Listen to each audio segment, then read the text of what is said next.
It is predicted that during the week of Monday, March 16th to Monday, March 23rd, 2026, will be a stock market collapse, a black swan event, if you will, and the beginning of the biggest stock market crash in all of history.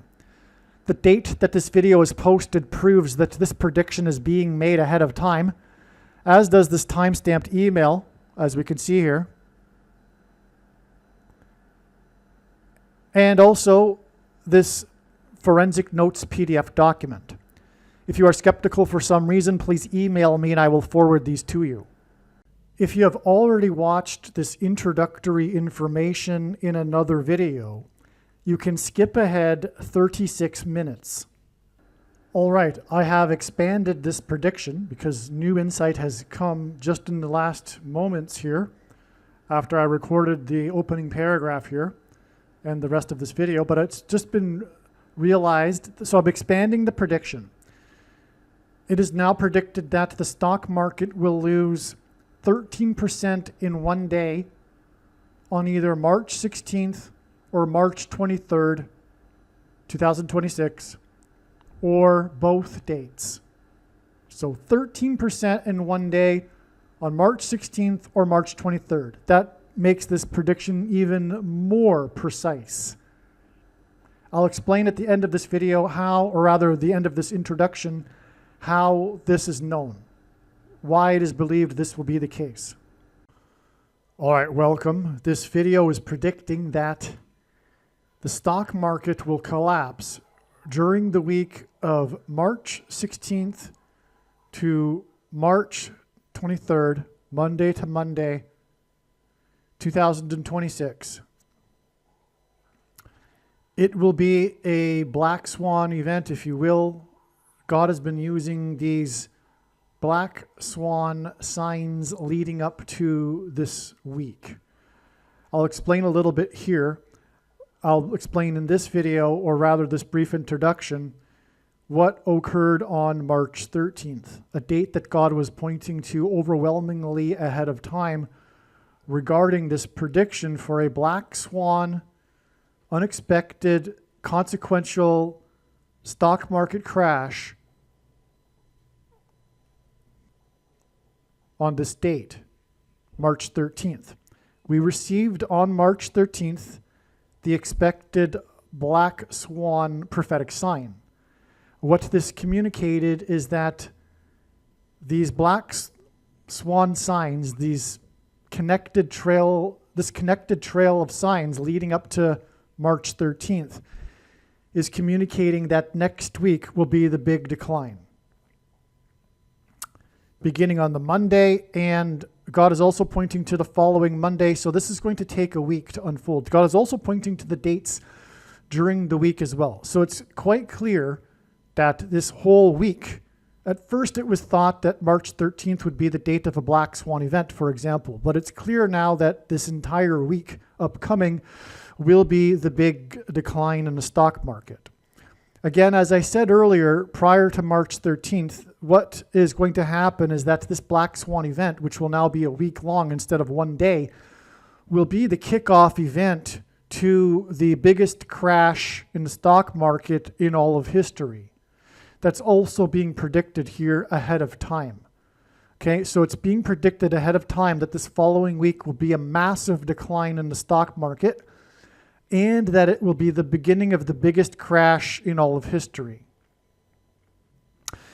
Now, the way in which God's true big picture of signs, patterns, and connections works, which is only being explained on this channel, is that it is an interconnected web of signs, which is something that the vast majority of people claiming to be interested in God's prophetic signs do not fully appreciate.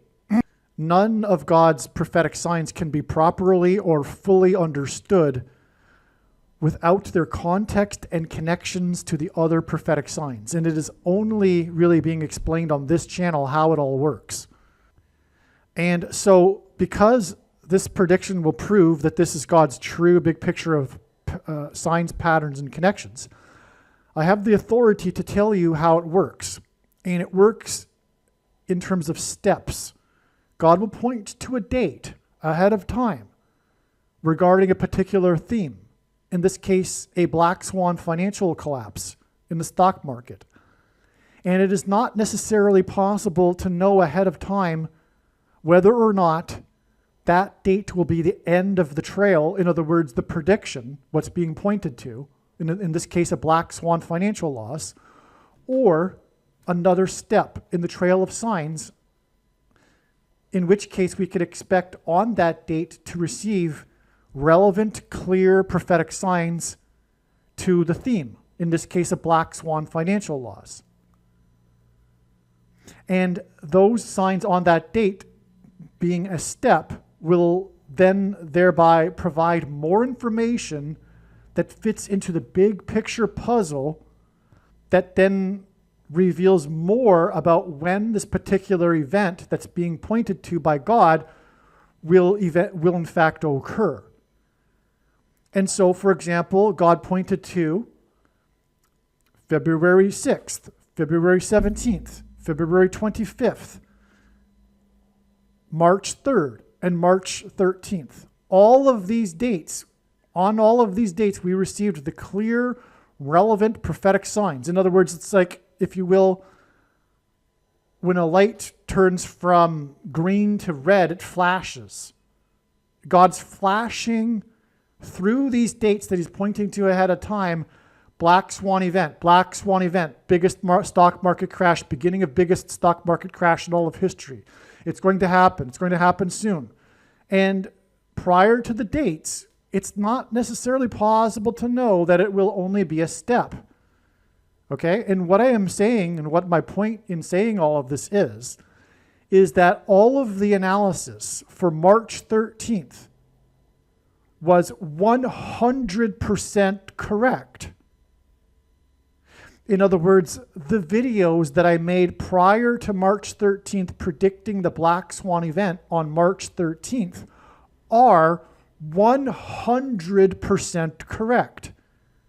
And all of the information in those videos is just as valid as the information in this video, in this introduction. Why do I say introduction? Because I am going to place this introduction at the beginning of the March 13th videos and repost them. The information that God used to point to March 13th ahead of time must be known. Why did God do this otherwise? He is communicating these things. He's telling stories. He's communicating stories through these trails of signs that involve these steps, these nodes, if you will, in the web of signs. These nodes are necessary in order for God to connect the signs, in order to tell the stories that he is telling. And these stories are only being explained on this channel, because only this channel understands how God's true big picture of signs, patterns, and connections in fact works. And through these stories, God is communicating extremely important information and knowledge that everyone needs to know. In other words, when this prediction comes to pass, which is that the stock market will crash from March 16th to 23rd and beyond, the beginning of the biggest crash in history. When this comes to pass, the wise person will recognize that every minute of every video on this channel must be watched. And I am telling you that's the case because all of the videos, none of them were quote unquote wrong. The skeptic will say, well, you predicted this black swan, for example, this black swan thing on these other dates. You were eventually going to get it right. Well, no, that's absurd. A black swan event is a rare event. So even if I did predict 3 or 4 other dates, it still doesn't make this prediction any less amazing. But that said, I understand the mindset of the agnostic atheist, and it is hardcore fundamentalist and religious in nature and completely irrational. Agnostic atheism is completely irrational on its own, in itself. But when it comes to what I'm saying here also, it's like that. It's completely irrational to dismiss this prediction. But if you are a hardcore agnostic atheist, fair enough. The reasons that I'll be explaining in this video could not have been concocted in the imagination of a human being. No human being is creative enough to come up with these reasons, and so it is clearly from God for how I know this prediction ahead of time. And likewise, the reasonings that I explained for how God pointed to March 13th ahead of time. And now I will explain the clear, relevant sign we received on March 13th, I should say signs plural, that confirmed all of the analysis. Okay, because, as you will see, it's a black swan sign. And that's what was predicted. It simply was more symbolism, but it was still black swan, as you will see. And that's what was predicted ahead of time, a black swan event. A black swan event occurred on March 13th, as I will explain. But this was predicted ahead of time. So the March 13th videos are 100% correct. It's just that the black swan event was not the actual stock market loss as predicted. It was something else, but it was still black swan, as you will see. All right, so let's get into it. This email is documenting the prediction that the U.S. stock market will crash during the week of Monday, March 16th to Monday, March 23rd. It will be a black swan financial event. It is predicted that this will commence the biggest stock market crash in history. It is likely that at some point during this week, the loss will trigger the circuit breaker that temporarily halts trading. Trading is halted when the S&P 500 index loses 7%, 13%, and 20% in one trading day. In other words, the S&P 500 index is predicted to lose at least 7% or possibly 13% or 20% sometime between March 16th and March 23rd.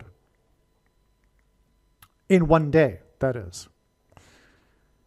It was, and that's just speculation. It doesn't necessarily need to occur for this prediction. It's just speculation.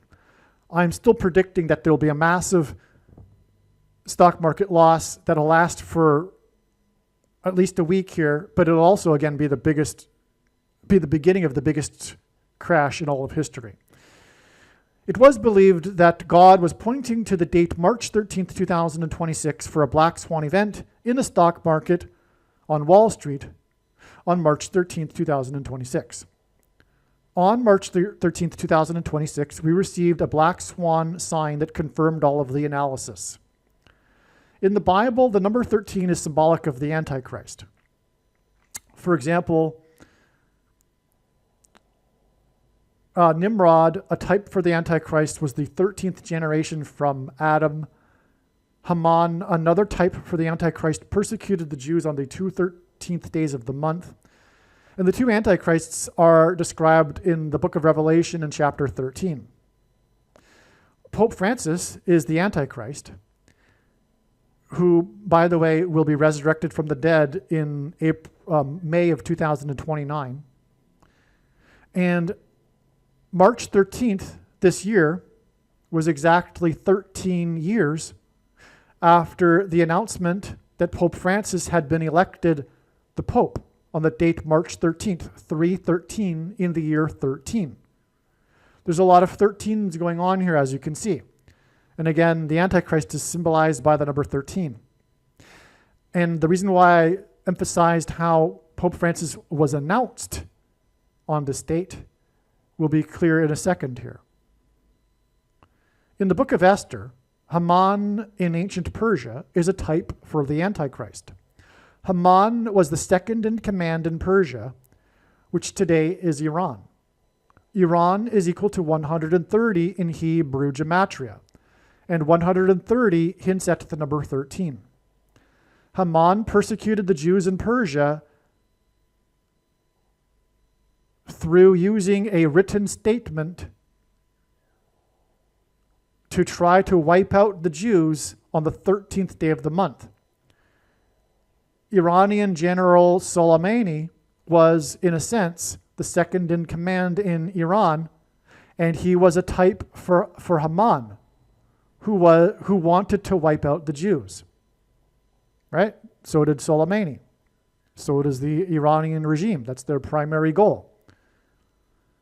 Soleimani was killed by Trump on the date 1/3, January 3rd, 1/3, which hinted at the number 13, which is symbolic of Iran and ancient Persia and Haman, which was what Soleimani symbolized, or who Soleimani symbolized. Trump, the 45th president, is God's Persian King Cyrus from the Bible in Isaiah chapter 45, whom God used to overthrow evil kings. Khomeini, the leader of Iran, whose primary goal was to wipe out the Jews, was a type for Haman in the Bible. So Khomeini was killed by Trump on February 28th, on the weekend of Purim in the Hebrew calendar. During Purim every year, Jews remember their persecution by Haman in Persia. And on Saturday, February 28th, Jews in synagogues around the world read the portion of the Bible, of the book of Deuteronomy, regarding the command to remember their persecution by the Amalekites.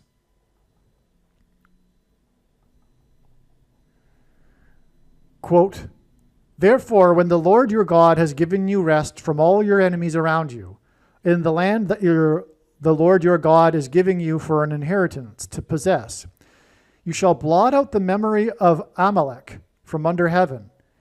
You shall not forget," unquote. Deuteronomy 25:19.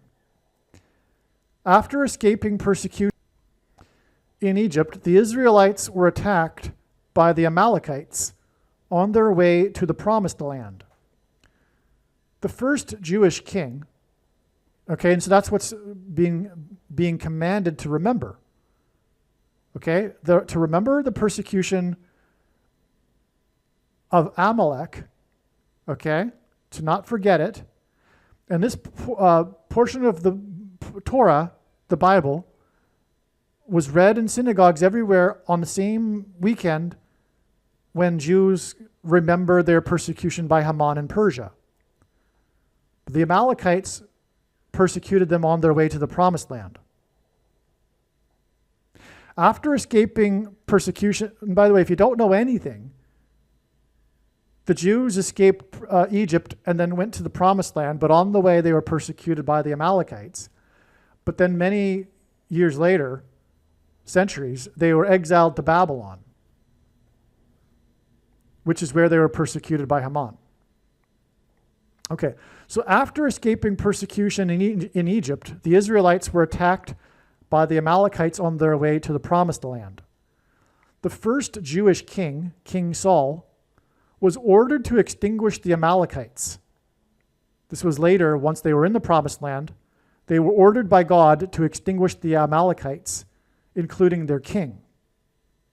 However, King Saul disobeyed God and did not kill King Agag of the Amalekites. God replaced King Saul with King David for this disobeyment. In the book of Esther, we learn that Haman was a descendant of King Agag. Quote, "After these things, King Ahasuerus promoted Haman the Agagite, the son of Hammedatha, and advanced him and set his throne above all the officials who were with him," unquote. Esther chapter 3, verse 1. The date 3-1, and so this guy was an Agagite. Haman was an Agagite, which means a descendant of King Agag. So the descendants of King Agag made their way to ancient Persia at some point. Esther 3:1. That was the verse we learned that Haman was a descendant of King Agag, the king of the Amalekites, which God said to remember on the day that the Jews were remembering Purim. Okay. The date 3-1 is 1-3 outside the U.S. And 1-3 hints at Esther 3-1. Or so does the date 3-1, I should say. But 1-3 hints at the number 13 in Haman and Iran, which again is 130 in Hebrew gematria. Again, Purim is about remembering the persecution by Haman in Persia, the Agagite, the Amalekite. So that's it. They're tied together because Haman was an Amalekite. This year, 3-1 coincided with Purim, and 3-1 hints at Esther 3-1. On 3-1, Trump trumpeted, announced, as in the announcement of Pope Francis's election, like I said earlier. On 3-1, Trump trumpeted, announced, because Trump is God's trumpet that he uses to trumpet and highlight his prophetic signs. In archaic English, the word trump means trumpet, or the sounding of a trumpet. Trump trumpeted the unexpected and consequential, as in Black Swan, news of the death of Ayatollah Khamenei, who was a type for Haman. I mean, this was definitely a Black Swan event. Unexpected and consequential. Like Haman, Khamenei's primary goal was to wipe out the Jews. In the Bible, through a written statement, Haman attempted to wipe out the Jews on the 13th day of the month. 13 days after the death of Khamenei, his son and appointed replacement as leader of Iran issued his first public statement. The fact that it was a written statement and not a video or audio recording was one of the main aspects of this news story. This written statement pointed to Haman's written statement in the Bible to exterminate the Jews on the 13th day of the month. And this statement, this written statement by Khamenei's son, and Khamenei's son is symbolic of the second in command in ancient Persia, Haman. And this statement by the symbolic Haman, this written statement, was 13 days after the death of Khamenei, who is also a type for Haman. And 13 is, of course, prophetic for Persia, because of the written statement to exterminate the Jews on the 13th of the month. And Khamenei's death was a Black Swan event. Okay, now the son's statement was made public after sunset on March 12th. In the Hebrew calendar, the date 3/13, the 13th of the month, began at sunset on the 12th. That's how the Jewish calendar works. The U.S. Secretary of War made his statements about Mojtaba Khamenei's written statement on the morning of March 13th. And that's relevant too. The U.S.'s response to the written statement was made on the morning of the 13th, which was the date that was predicted for the Black Swan event, but also 13 is relevant to America because it was founded with 13 colonies, which is very important in God's signs here. So we have a war between these two nations that are symbolized by the number 13, ultimately pointing to the Antichrist, who is symbolized by the number 13. But this is relevant. This sign we are talking about with the written statement is actually also a sign on the 13th. Not only was it after sunset, the 13th of the month in the Hebrew calendar, but also the response by the U.S. was made on the 13th as well. And again, this was 13 days. Now, Trump trumpeted the news of Khamenei's death 13 days before the 13th. Okay, it's all connected. Now, the written statement pointed to the unexpected Black Swan event 13 days earlier that was the death of Khamenei. This is why this written statement was also a Black Swan prophetic sign, okay? Because it's all tied to the unexpected, consequential Black Swan death of Khamenei. Clearly, I've just explained that now. The Son's statement connects to it all, okay? And so that's why the Son's statement was also a black swan prophetic sign. It's also connected, because it's also a sign, clearly, because of all the connections I've just mentioned through the Bible here. It's the written statement. It was the written statement by Haman to persecute and exterminate the Jews, okay? Which is why this statement was a written statement. It's all designed by God. The reason why he can't speak to the public and he's injured right now but not dead is for the purpose of this prophetic sign right here. So that he could issue a written statement and that's it. Because of the written statement in the Bible by Haman. Okay, so this is why this written statement was also a black swan prophetic sign. And it was the black swan event on March 13th that was predicted to occur in advance of March 13th. Additionally, Iranian clerics are known for wearing all black garb, as in black swan. Exactly 13 years before the new leader's first public statement, the new leader that wears all black, it's the first public statement of this new leader. The first Jewish pope was elected, and it was first announced that he was elected. And the Jesuits, this first Jesuit pope, and the Jesuits are known for their all-black garb. So exactly 13 years between the all-black garb Iranian cleric prophetic sign and the all-black Jesuits' first pope prophetic sign, which is further confirmation that this is a black swan event that was predicted in advance, this written statement. There's more to the further purpose of this written statement, which called for the continued closure of the Strait of Hormuz, which, as we will see in the future, is going to get more and more important. And it is also related to the coming stock market crash. That's why God is doing all of this. This black swan sign on Friday, March 13th, is part of a pattern of signs God is using to communicate that the following week, beginning when the markets reopen on Monday morning, the stock market on Wall Street will experience a black swan collapse of equity prices. It is predicted that on a chart, stock prices will drop from their high levels like a waterfall throughout the week. It is also predicted that this precipitous drop will continue through the following Monday, March 23rd as well.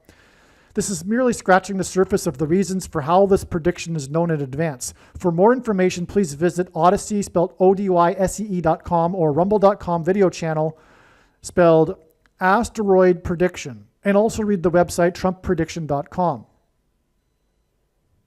I'm not done here with the confirmation for what I explained in this video so far. On the same day as the prophetic written statement by Mojtaba Khamenei, again, symbolism for Haman, who persecuted the Jews on the 13th of the month, 6 U.S. military personnel died in a plane crash from a high place in the air, which is symbolic of a stock market crash from a high place. The 6th prime number is 13. The plane crash was also after sunset, just like the statement, which was the 13th of the month in the Hebrew calendar. And this plane crash was in the Middle East after sunset, where Israel is, the Hebrew calendar is. As of March 12th and March 13th, a total of 13 U.S. military personnel and 1,300 Iranians had been killed in the war with Iran, which again is 130 in Hebrew gematria, and again the U.S. was founded with 13 colonies. Again, the plane crash and written statement by Mojtaba Khamenei was 13 days after his father died. All right, it's clear at this point in the video that the number 13 is very important. Iran, again, is equal to 130 in Hebrew gematria. 130 hints at 13. Iran is ancient Persia, which was ruled by Haman, who attempted to exterminate the Jews on the 13th day of the month. The USA was founded with 13 colonies. And so this US-Iran war is symbolized by the number 13. It is interesting. You know what, I'll also say that America is the 13th tribe of tribe of Israel. Why is that? Well, that's the reason why there's 13 colonies. It pointed to the Bible and the 12 tribes. Because when the Israelites entered the promised land, they divided the land amongst the 12 tribes. But there was actually 13 tribes because the tribe of Joseph was divided to his two sons, Manasseh and Ephraim. And this symbolizes the UK and the English-speaking countries and America. Because although Manasseh was the younger of the two sons, he was the one that was allotted the inheritance. Just like the US is the younger sibling of the UK-America sibling, it's the one that's received the inheritance. So there's that symbolism. Because of course America was birthed by Great Britain culture. It's like the two brothers. And so it's symbolic. And again, America is an Israel. People sometimes ask me, why are you always so focused on prophetic signs in America? And the answer is because God is. There are only two nations in the history of the world that were founded on a relationship with God and the Bible, Israel and America. Long story short, America is God's Gentile nation. Okay, and that's symbolized by the fact that there's 13 colonies. It's the 13th tribe. Okay, so it is interesting that one of the three levels of loss in the stock market in a day that will trigger the circuit breaker to halt trading is 13%. Like I said earlier, 7%, 13%, and 20% are the levels that trigger the circuit breaker. I think it is reasonable to assume that on some date, the market will lose 13% in one day. The question is, which date? It makes sense that the big basketball game by this player named Bam, player number 13, who had his big night of scoring 83 points in a game, attempting to, or coming close to, the all-time record of 100 points by Wilt Chamberlain, who, coincidentally, was also number 13. So we have the two 13s here. We have the two nations at war that are symbolized by the number 13, as we have with these two players. Now, again, the number 13 is symbolic of the Antichrist in the Bible, and one of the two Antichrists is the basketball president. One of the two Antichrists described in Revelation chapter 13 is the basketball president. Now, that basketball president wore number 23 when he played basketball in high school, which I'll get to again in a second. Because, well, Bam scored 83 points in the game, and 83 is the 23rd prime number. Okay, although I'm not clear on the symbolism for why this is. Okay, I have this hunch, I have this Holy Spirit inspiration, if you will, that this big game by Bam hints at the date that I'm looking at, or for this 13% loss, because his number is number 13. And so this is just my notes, by the way. I'm just reading you as I notated my thoughts. So I wrote, dropping balls through the net. In basketball, it is said that players drop X amount of points, correct? I'm asking a friend who is a big basketball fan. But I know this is correct. I haven't received his answer yet, I just know. In basketball, when the media talks about a player and the number of points he scored in a game or something, they sometimes will refer to it as dropping points. And so we have a dropping of the stock market points. This is amazing confirmation. Amazing. Okay, now. And then I wrote, oh, I get it now. Bam's game was sudden and unexpected. It was a black swan event. Seriously, I was the first to let my friend know because he was, in a time zone where he was still sleeping when I knew the news first. And so when he woke up, he was like shocked because he's a big basketball fan and I'm not. But apparently in the basketball world, it was a shock when this player Bam scored this record, almost record-setting, second highest level ever point scored in a game. Because this guy isn't like the superstar player. The last time this was done with 81 points was Kobe Bryant, who was a superstar player. But Bam isn't. So it was shocking and sudden and unexpected. Which makes it the definition of a black swan event, which is what we're talking about with a 13% drop in points, as the number 13's dropped points in the game. Okay? As I wrote, even you were shocked to hear the news. It was a black swan game. Given his 83 points against Washington, and that was the story of the game, the reason why he was able to score this 83 points is because the Washington defense was so poor. Given his 83 points against the team from Washington, D.C., hints at the 23rd prime number, and the number of the basketball president in Washington was 23 in high school basketball, it seems that this is confirmation of the 23rd of the month. That will be 13 days after number 13's 23rd prime number of points on the date 310, which hints at 13. Okay, so I believe the stock market will lose 13%, a dropped points of 13% on the 23rd of the month of March. Either that or, as I wrote, also 13 is the sixth prime number. Perhaps this hints at adding 6 days to the 13th to number 13's game on 310 to get March 16th, which is also a Monday, just like the 23rd is a Monday. But I actually think it could be both. It could be both dates. The market may lose 13% on both dates. And that makes this really precise. But it's either one of these two dates that the market will drop 13%. Amazing.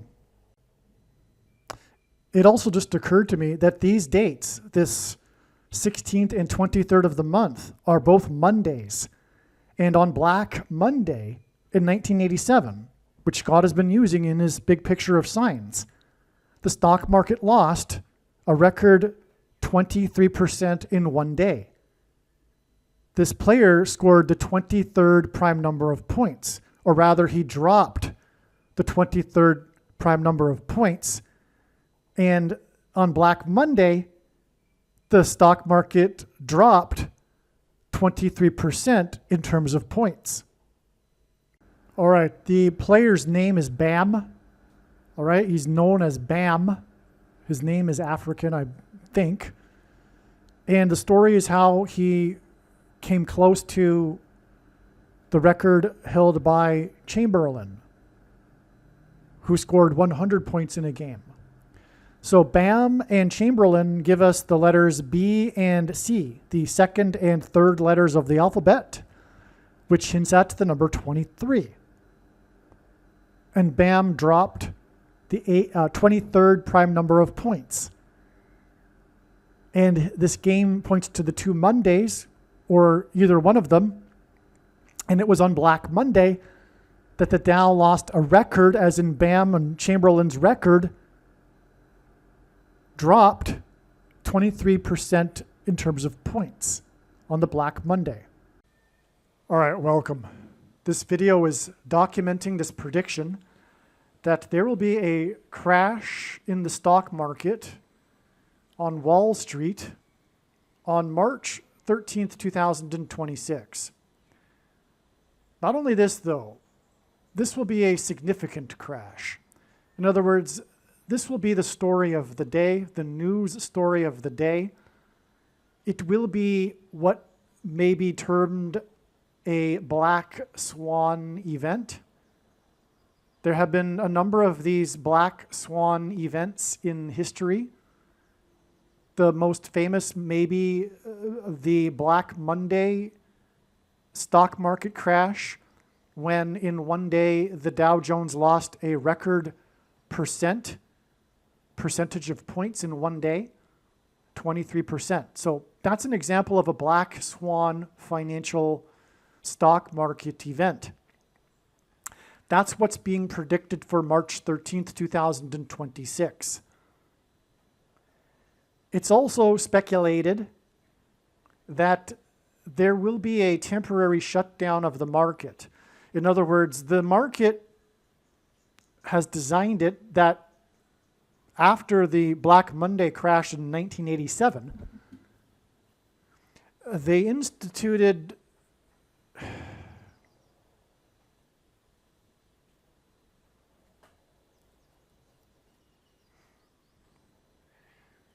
they implemented these circuit breakers where if the stock market loses 7% in one day, the stock market shuts down, trading is halted for 15 minutes. This is repeated again if the market loses 13% in one day. So the first halting of trading occurs after 7% is lost in the same day. Then again, the market is halted for 15 minutes if the stock market loses 13% in one day. And then if the stock market loses 20% in one day, the stock market is halted, trading is halted on the stock market for the remainder of the day, unless the 20% loss occurs, I think, within the last 30 minutes of trading in the day.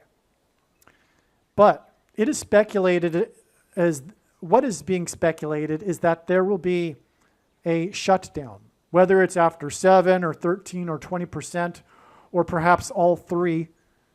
But this is speculated to occur on March 13th, 2026. All right, so let's recap here. There's a prediction for a crash on March 13th, 2026. But what's the big deal about that? There are periodically significant declines in a stock market during a day. What I'm saying is this won't be a typical decline. This will be a massive decline. The number one news story of the day will be this decline. It won't be a sub-story. It won't be an interesting story. It will be the top story of this day. And I'm not predicting it for any date. I'm specifically saying March 13th. So that makes this prediction quite something. That in itself. In addition to that, I'm speculating, I could even say I'm predicting, that the market will shut down. And I have good reason to think that this is likely. And I'll explain that later in this video. When that occurs, this will make this prediction that much more, if you will, interesting.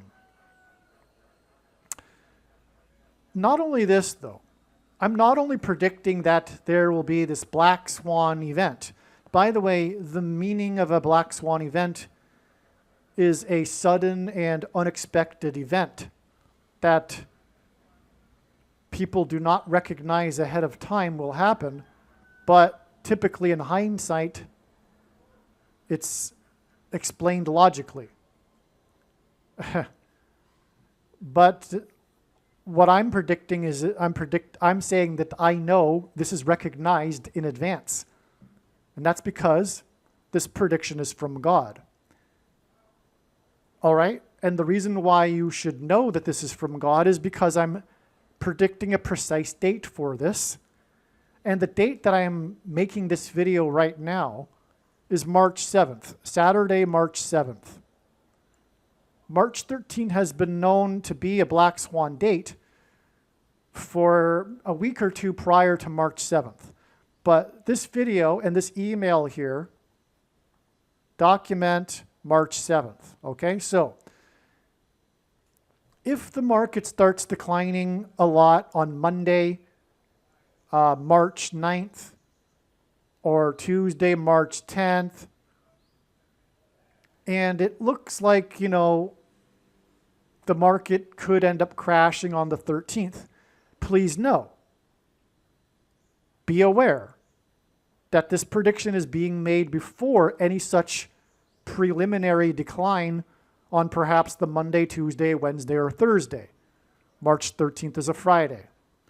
So if there ends up being a significant decline on the Monday, Tuesday, Wednesday, or Thursday, that indicates that a crash might be coming. This prediction is being made before that. Let's be clear about that. That makes this prediction a prediction, or more of a prediction. Because there are, of course, those that believe that sometime in the near future, there's a certain small percentage, a very small percent of people, or if you will, investors or traders, are calling for a crash. Some might be calling for a pullback, which is much different than a crash. Some might even be calling for a recession, which is different than a crash. Well, crashes can be a part of a recession. So that brings me to my next point. Not only am I predicting a crash, a one-day specific huge crash in one day, specifically on March 13th. I'm also predicting that this crash, this black swan event, will be the unexpected, sudden kickoff event to the biggest crash in all of history. Now, that is going to take some time for this prediction to be recognized because the market is not expected to crash, of course, in one day, let alone in 1 month. But by the end, however long it takes, which I don't think will take very long, this will end up being the biggest crash in all of history. And what I mean by not being very long, well, the crash in 1929 finally bottomed in 1932, I believe. If I'm wrong, it's 33. But anyway, it took a couple of years. I don't expect it to take a couple of years, but it could. Anyway, I'm predicting that this will be the beginning of the biggest crash in all of history.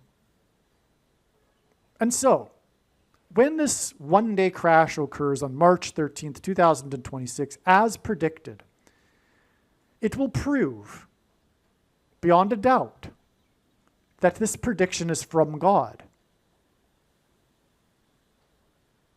Now, it being the beginning of the biggest crash in all of history makes this, because yes, there are some people that are calling for a crash in the near future, but they're not predicting a precise date for a kickoff event, if you will, of a black swan event, which will include a potential shutdown of the market.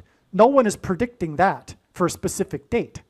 Okay, but if you are a hardcore fundamentalist, agnostic, atheist religionist, and this isn't enough for you, predicting a massive one-day crash on a specific date. If that isn't enough for you, including a shutdown of the market, if by chance that isn't enough for you because you are a stubborn, hardcore, agnostic atheist, which, let's be honest, all of them are. All agnostic atheists are stubborn and hardcore religionists, fundamentalists. And I'll explain that in a second. But if you are, in other words, I don't even need to preface it with the adjective hardcore. If you are an agnostic atheist, which by definition is a hardcore fundamentalist religionist, and this isn't enough for you to predict a one-day crash in the market in which potentially the market shuts down temporarily, if that's not enough for you, and if by chance you weighed out this prediction and you see that this ends up being the biggest crash in all of history, if that still isn't enough for you, then the reasons that I know this in advance, which will be explained in this video, will prove this to you. And this is the purpose of this prediction. It is to prove the reasons, and the reasons, vice versa, prove the prediction.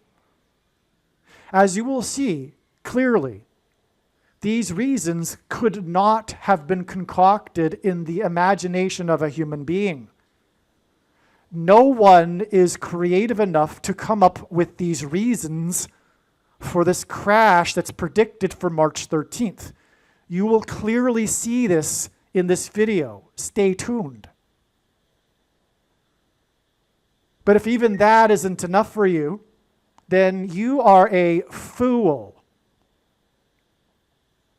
I'll be honest with you. You already are a fool for being an agnostic atheist. That is foolish. And I don't mean to offend. I'm speaking my mind. It is the truth. Because the evidence for the righteous Christian God of the Bible is everywhere. And it is overwhelming. But you choose to ignore it because you are a fool. And I am trying to help you with this video. And this prediction that is from God. And the reasons will prove that this prediction is not from me, it is from God. And so let's get to it. Let's start explaining these reasons. First, before we begin, let me clarify what I mean by agnostic atheism being a religion. It isn't a neutral or non-religious worldview. Every worldview is a religion, and every worldview or religion has a core belief on which all of the other beliefs rest. The core belief, for example, of Christianity is that Christ is God. Okay, the core belief of the Eastern Hindu religion or the New Age religion is that God is the universe itself and people are part of that God and they just have forgotten in a cosmic play, and the goal is to wake up and remember that you were God all along, so-called enlightenment. That's the core belief, right? That God is the universe itself, as opposed to monotheism, which says that God isn't the universe itself, but is holy, which is the Hebrew word for separate from the creation, and is the creator of the creation. It isn't, and he isn't the creation itself. He isn't an impersonal energy or a collective consciousness. He is a personal being. Okay, well, the core belief of the agnostic atheist religion is that there may or may not be a God, but it is impossible to know because there is no evidence for God. That is the core belief of the agnostic atheist religion and worldview. And it is like a religion. It is a religion. And it has its priests and everything like it, like a religion. And this core belief, of course, is the biggest lie in history. And the truth is that this reluctance to emerge from late 18th and early 19th century so-called science and the materialism worldview, when it was learned that, for example, geology and the lines in the rocks could be explained by something other than Noah's flood, that kind of primitive worldview compared to what we have today, with the science overwhelmingly confirming that there is an intelligent designer. Even early 20th century science overwhelmingly contradicts this materialism worldview. Okay, so anyway, what I'm trying to say is that the culture is stuck as a whole. The Western culture is stuck in this really, really outdated worldview of materialism, and what I mean by outdated is not up to date with the science, but yet they think arrogantly that because there is no proof for God with science, so they think that therefore they are the reasoned, more enlightened view, but it couldn't be further from the truth. And the truth is that the reason for the reluctance to emerge from this early 19th century mentality or worldview is that they don't want there to be a God. That's the truth. They do not want there to be a righteous God that they're accountable to for their sin. They do not like that idea. And if anything, they would prefer, if there is a God, for this God to be an impersonal energy that they are a part of because of their pride, which incidentally is the root of sin in the Bible. And the most prideful thing of all, the most egoistic thing, is the religion that claims to be anti-ego, the Eastern religion, which claims that we are, as individuals, God. And so that's more palatable, and that's why the Hindu religion has replaced Christianity in the West.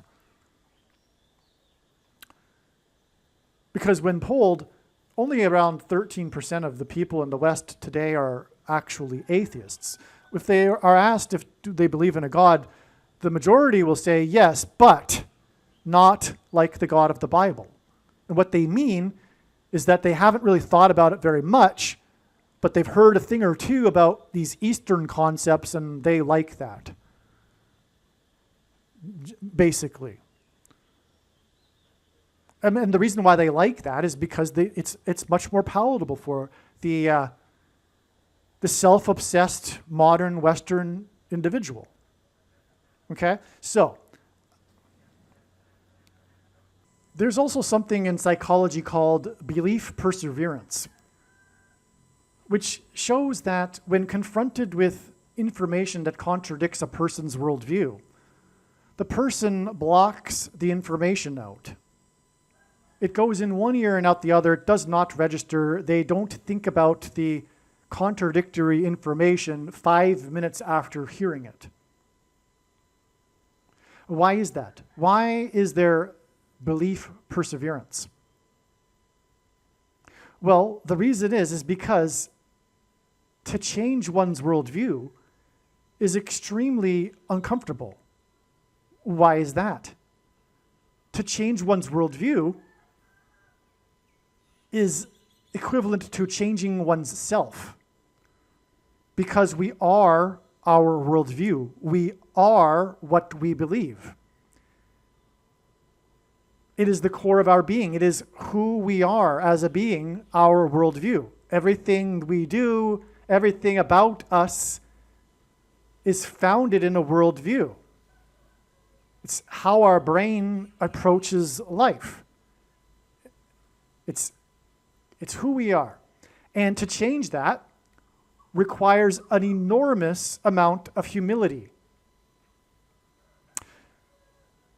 which incidentally is the Christian worldview. Humility being the opposite of pride, the root of sin in the Bible. I mean, and nothing is more requiring of humility than changing one's worldview to Christianity, the Christian religion that requires humility and an acknowledgement of one's shortcomings and their sin, and an acknowledgement to a righteous Christian God that they're accountable to. I mean, that's essentially the most unpalatable thing for most people, which is why the hatred and bigotry and persecution of Christians unlike any other religion on earth. But this test or choice, if you will, of humility is the purpose of life. The reason how we are created in God's image, as it is said, is because we have been given free will. The free will to choose whether or not we want to be with the righteous Christian God of the Bible forever or not. And most do not want that. And fair enough. But God, if he desired to create a creature that he could have a relationship with,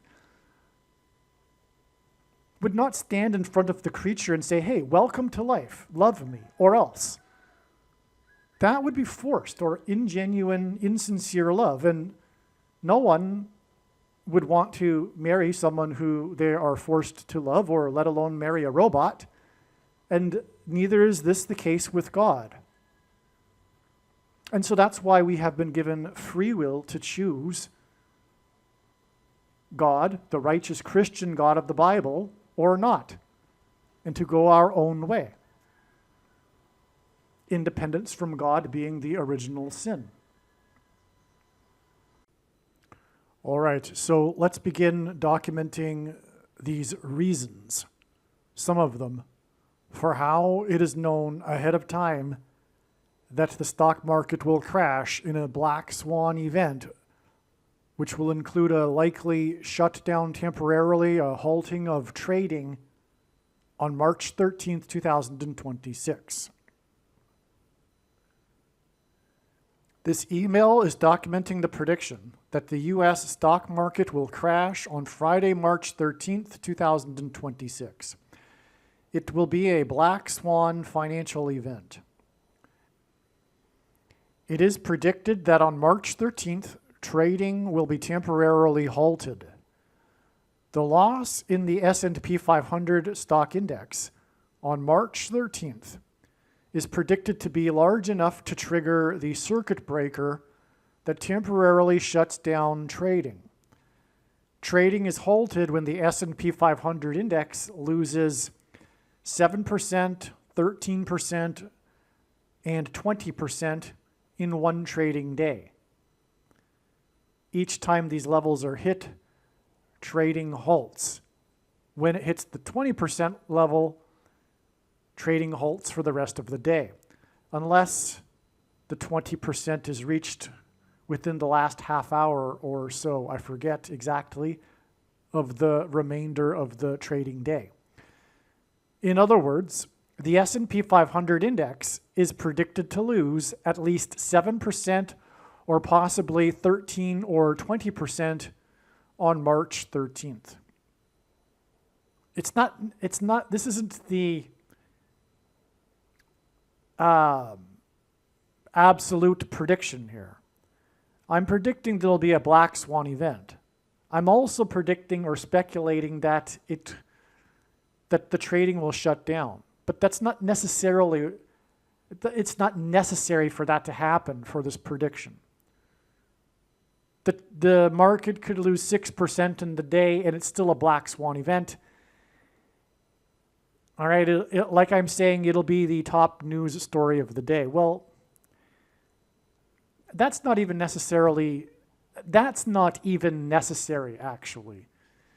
There may be, in fact, some event politically or geopolitically or internationally or something that might trigger this, although I do not expect that. I do not expect that. I'm not in any way predicting that some sort of event will cause the stock market to lose. No. To explain that would be to explain what I believe to be true, which is socioeconomics, which is that the stock market is not a reaction to what people claim to be as cause and effect, fundamentals, things that cause the market to do this or that. The truth is that the market price action is a function of waves of social mood. But all of that aside, it does not matter. I didn't need to go into that detail. All I'm saying is that I'm predicting that the stock market will have a massive loss on this day. It'll be a black swan event. It'll be at least a top news story of the day. And it will possibly include a halting of trading at some point. Okay. The name Jesus in Greek, the language of the New Testament, is equal to 888 in Greek gematria. Like Roman numerals, like Roman letters that are also numbers, Greek letters are also numbers. In Bible prophecy, the number associated with the Antichrist is 666. The predicted stock market crash on March 13th, 2026, will be exactly 888 weeks after March 6th, 2009, when the S&P 500 index bottomed at 666 points at the bottom or after the 2008-2009 stock market crash. This was a massive crash at the time, in 2008. The blame was on the housing bubble, but again, it's all nonsense because socioeconomics is true. The Elliott wave principle is true. All of this is a function of mass social psychology, which in fact is patterned and comes in waves. Anyway, that's another subject. But the point is that the very bottom tick, at the very bottom of this significant crash, was exactly 666 points. Even the mainstream media noted this. The mainstream media, news media, the financial news media, ran stories, articles, headlines with this, that the bottom of the S&P after this epic crash was 666 points. Now, they don't even really know what that even means, but they know it's biblical. They know it's from the Bible. Everyone knows this, right? So, anyway, this was a news story at the time, even in the mainstream media. Anyway, from this date, which by the way was on the date 3/6, March 6th, which hints at in itself 3 6s, 666, from this 666 sign that identified the Antichrist, because it was just after the Antichrist was inaugurated in 2009, in January. In fact, it was the 9th triangular number of days from the inauguration to this low in the stock market in 2009. Okay, and the number of the Antichrist in Bible prophecy is 666. And the number 9 is the most important number in God's signs, as from the Bible it symbolizes God's judgment. The judgment on America is the Antichrist, Barack Obama.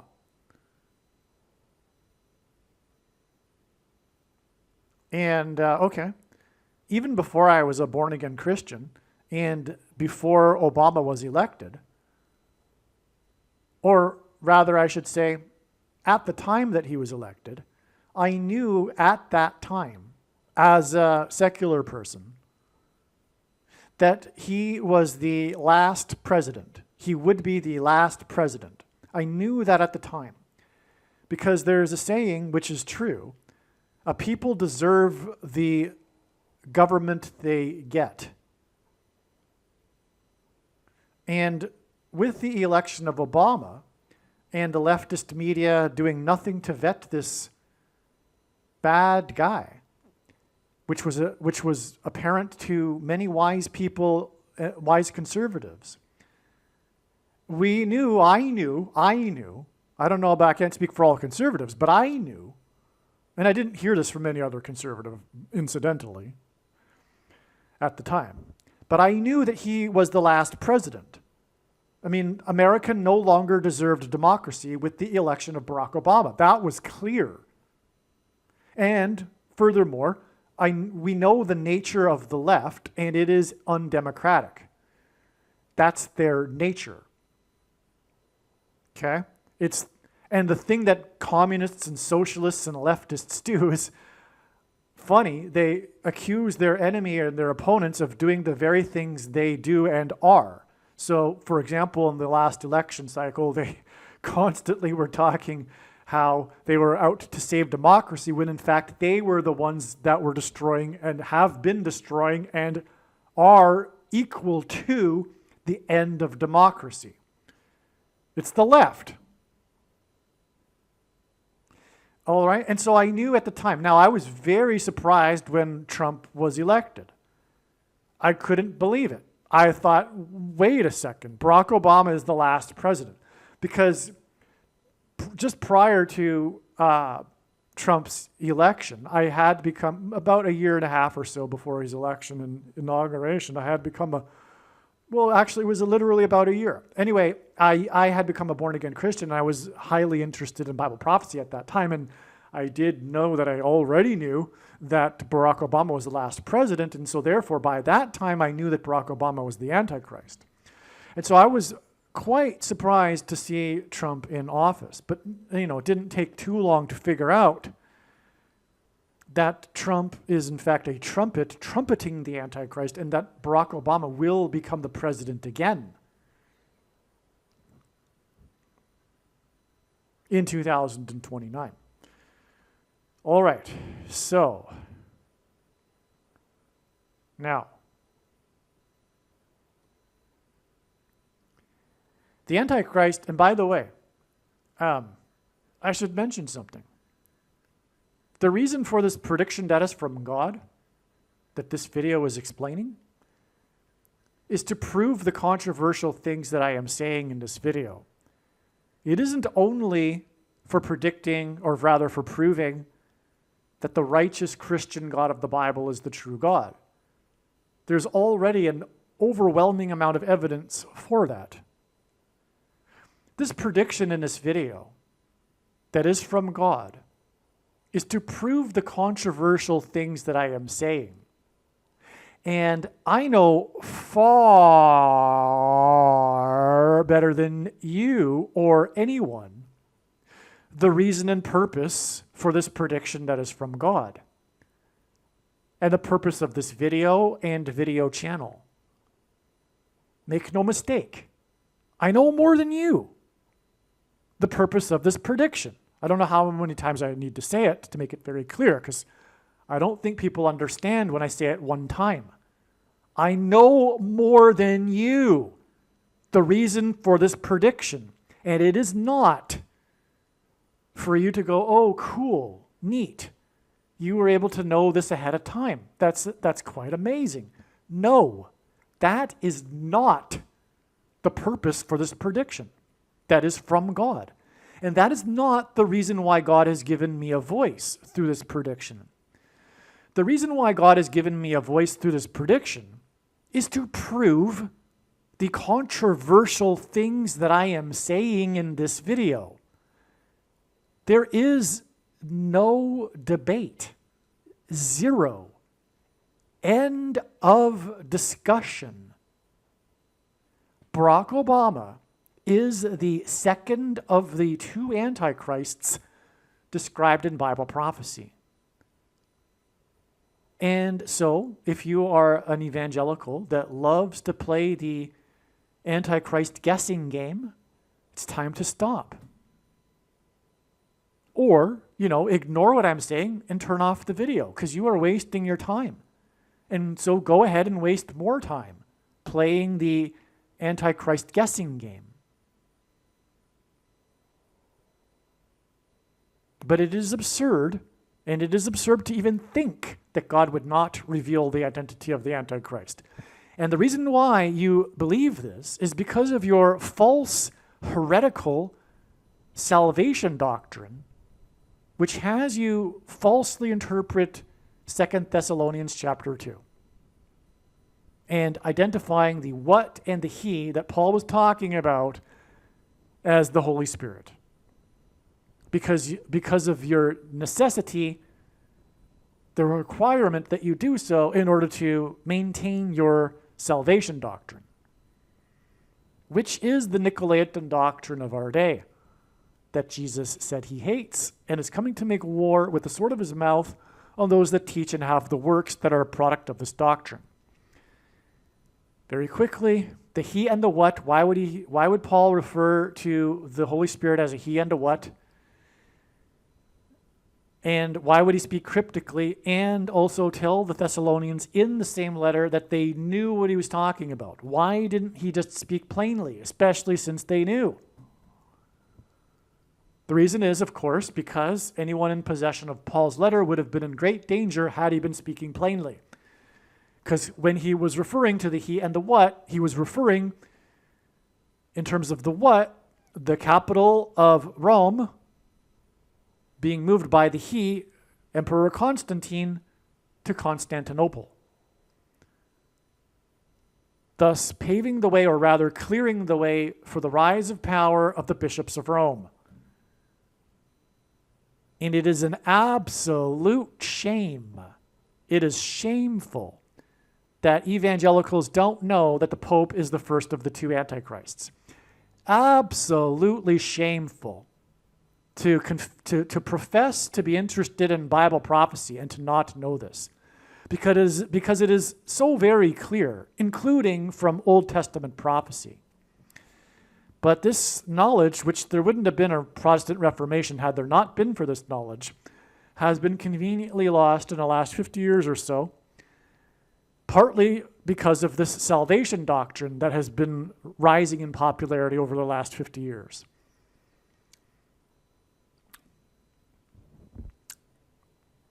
Yeah. And so this knowledge has been lost conveniently right before the Pope becomes the Antichrist, in order to fool as many people as possible, including Protestants. And so, anyway, I just wanted to get that out of the way. The controversial things that I am saying are a fact when this prediction comes to pass. And incidentally, that is the purpose of prophecy, which is what God's signs are and what this video is. God is prophesying through his signs, and I'm just relaying the message to you. But I have the authority to tell you what the message is when the prediction comes to pass. That's how prophecy works. It serves to prove the matter. And I'm telling you, I know what the matter is for this prophecy and why the purpose of the prophecy and what it is proving. It is proving that God's true big picture of signs, patterns, and connections, which is only being explained on this channel, is true.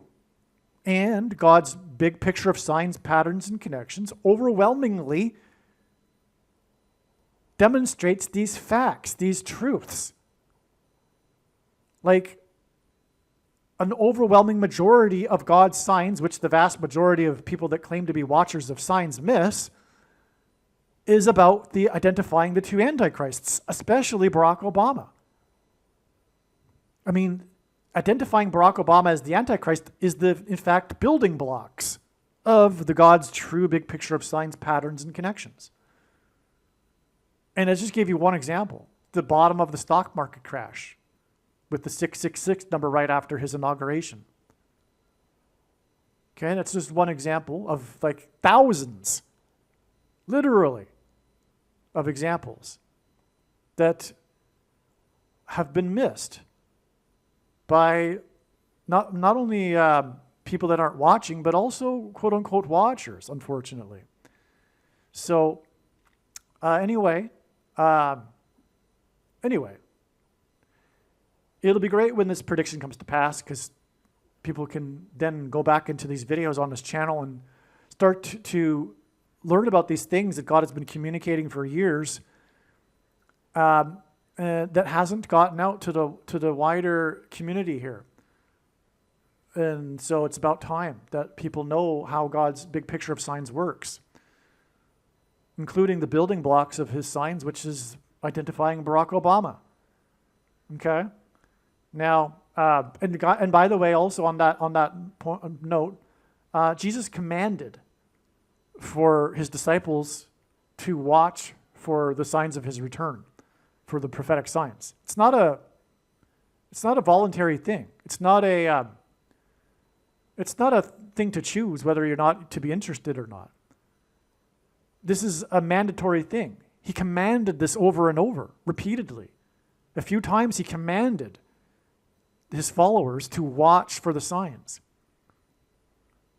And, by the way, 1/3 of the Bible is prophecy for the purpose of God proving that it is the inspired word of God. And the disciples recognized that Jesus was the Messiah through his fulfillment of prophecy. Revelation 19:10, the testimony of Jesus is the spirit of prophecy. And so it is actually also a shame that the vast majority of quote-unquote Christians, including evangelicals, are not interested in prophecy, because the testimony of Jesus is the spirit of prophecy. Christianity is a prophetic tradition. And what is happening right now is the same thing that happened before the first coming. The wise men were those who were watching. How did they know the timing of the Messiah? Through watching. They watched, and how did they know when to watch and what to watch? Through Bible prophecy. Daniel chapter 9 is how the Jews that were in Babylon at the time recognized their Jewish king through that prophecy, and that's how they ended up following the Star of Bethlehem and finding Jesus. Okay, so the Antichrist is described in the book of Revelation, chapter 13. The Antichrist is Pope Francis, the first of the two Antichrists. And he was elected as Pope on the date 313 in the year 13. By the way, the reason for that is because Rome converted to Catholicism in 313 AD. And when it did so, it did not do away with its ancient pagan religion and traditions. It just repackaged them into a wrapper that made it look like Christianity. Which is why, incidentally, Peter in the Bible referred to Rome as Babylon. And, of course, Peter was never in Rome, contrary to what Catholics will say, in order to propagandize their pagan religion that is a mixture of Christianity and paganism, which incidentally is the thing that God hates the most. The Jews were constantly being chastised for mixing their true religion with the pagan religion of their neighbors, and ultimately they were exiled to Babylon, the home of pagan religion, for this. And that's what Catholicism is. It's exactly what the Jews were doing. They were mixing pagan religion with Christianity. And when you do that, it is no longer Christianity. Catholicism is not a legitimate denomination of Christianity. It isn't. It is not a legitimate denomination of Christianity. I'll repeat that. That said, I don't hate Catholics, okay? So if you're a Catholic, please don't get offended. I'm just speaking truth. And neither do I believe, nor should it matter what I believe, but neither do I believe that God hates Catholics. And neither do I believe that Catholics won't be saved. But if they will be, it'll be in spite of their Catholicism, not because of it. But that said, the majority of Catholics are in danger, as are the majority of Protestants, but for a different reason. Both are deceived, just in their unique ways. I mean, Satan has a deception for everyone, including Protestants. Don't get me wrong, I'm not pro-Protestant. I'm not pro-Luther or something. I'm just saying what it is. I mean, I'll say it to the Islamists' face too. I mean, Islam is of the devil. Okay, Islam is of the devil, Jehovah's Witnesses of the devil, and so is Catholicism. And so is the doctrine that fools evangelicals and Protestants. Okay, Satan has this wicked deception for everyone. All right. But when the Bible says, "Come out of her, my people," and talks about Mystery Babylon, he's talking about Rome and Roman Catholicism. I mean, for anyone with a little bit of wisdom, anyone with some wisdom should know that for 2,000 years, the Antichrist was going to be a pope. And you don't even need Bible prophecy to know that. But Bible prophecy is overwhelmingly clear.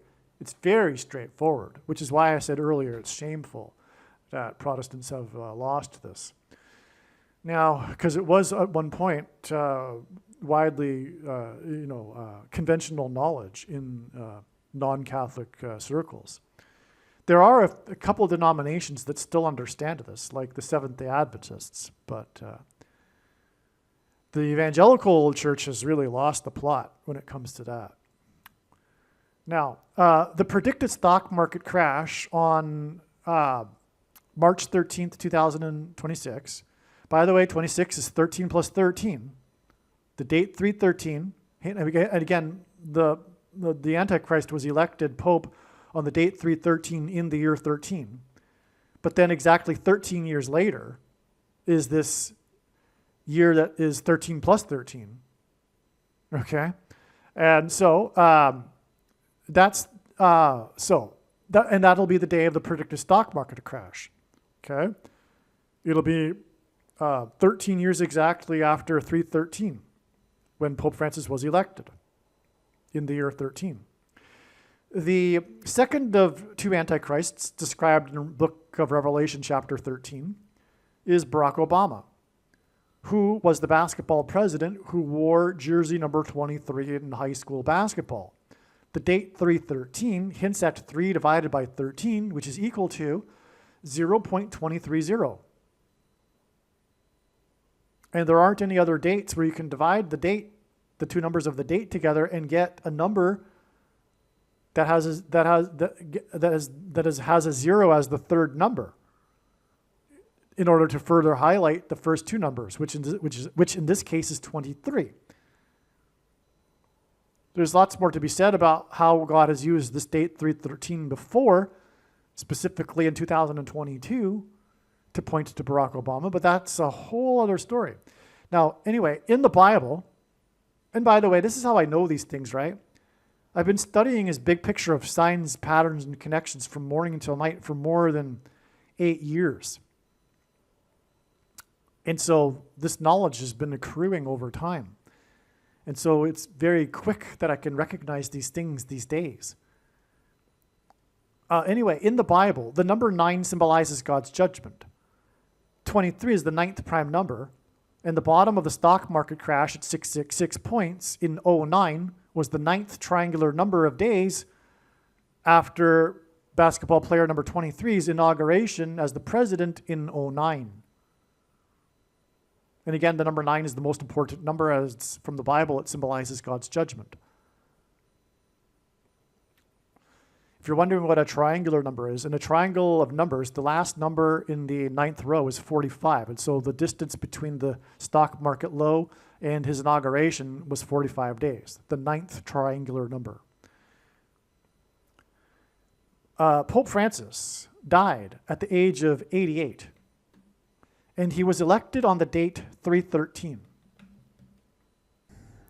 His prophetic funeral was attended by Trump, whose name, Trump, is equal to 88 in simple English gematria. A equals 1, B equals 2, C equals 3. And the prophetic funeral in which Trump attended of Pope Francis, who died at 88 and was elected on the date 313, Trump, 88, was at the funeral 3 months and 13 days before the date 8/8 and the release of the movie Freakier Friday. All right, so I think this is pretty straightforward, but I'll just repeat it anyway to make this very clear. We have a pattern here.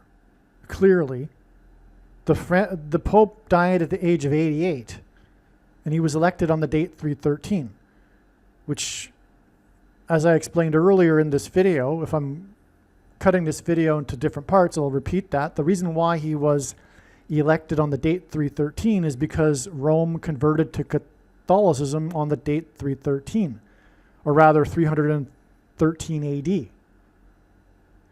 And that's significant because Rome, when it converted to Catholicism, didn't do away with its pagan religion. It just repackaged it to make it appear like Christianity. I mean, there's countless examples, anecdotes of this.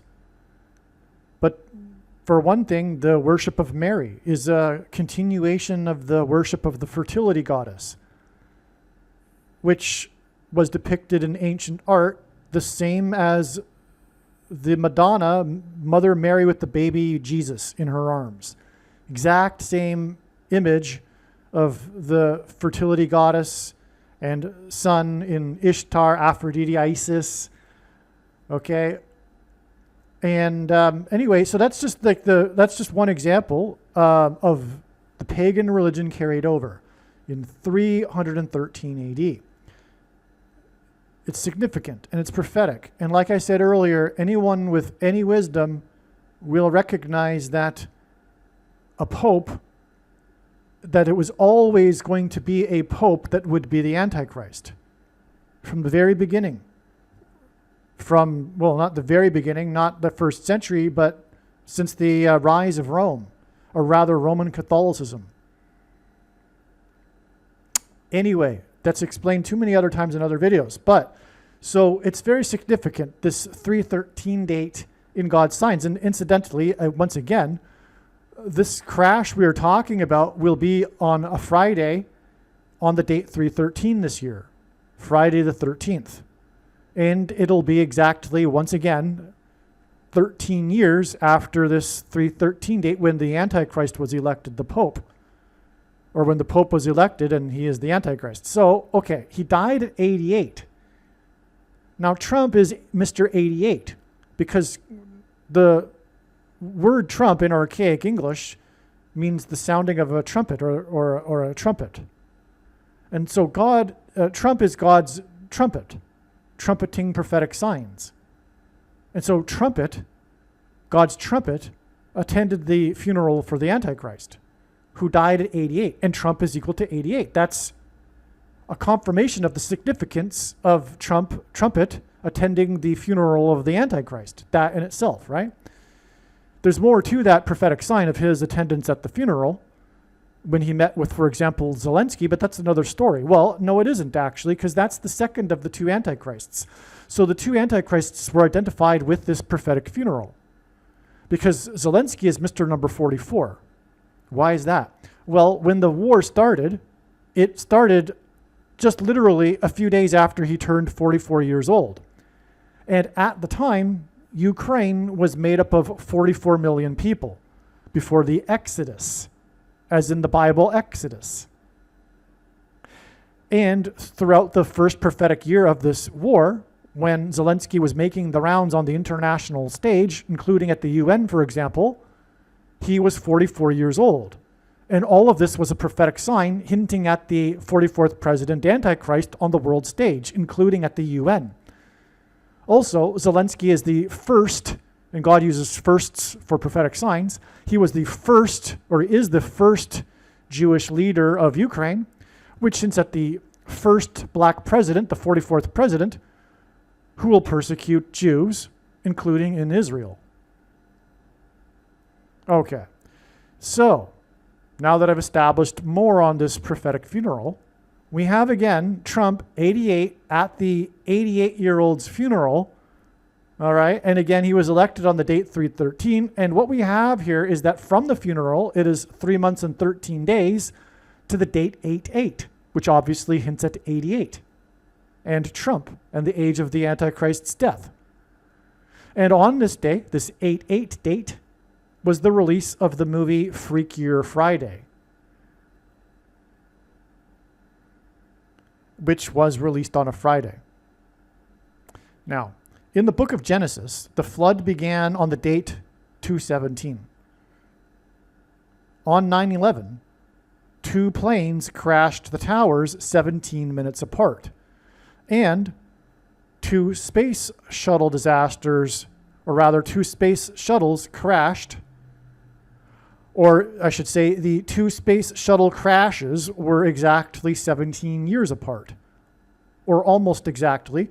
They are commemorated on the same date every year because they were just a couple of days off in the calendar year, so they were essentially exactly 17 years apart.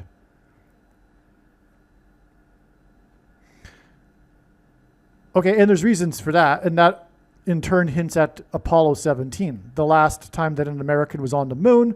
The moon is a giant rock. In the Bible, rock symbolizes Jesus. The departure of the last American from the moon was symbolic of America's departure from Christ. And what was being pointed to with the two planes 17 minutes apart. But it also hints at the timing of the flood, which was incidentally a sudden and unexpected event. And what we are predicting in this video is a sudden, unexpected black swan event, which will be a crash, which is why the planes crashed 17 minutes apart. The two of them crashed, and the space shuttles crashed 17 years apart.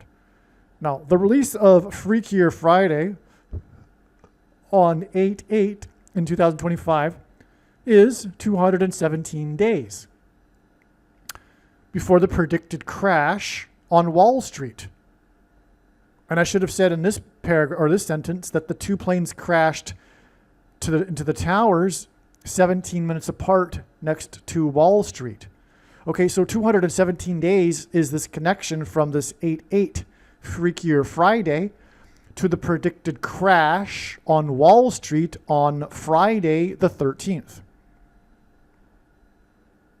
Friday the 13th is an 80s, as in 1980s, slasher horror movie franchise that is compared with another 80s slasher horror movie franchise, Halloween. These two 80s movies horror slasher franchises hints at 88.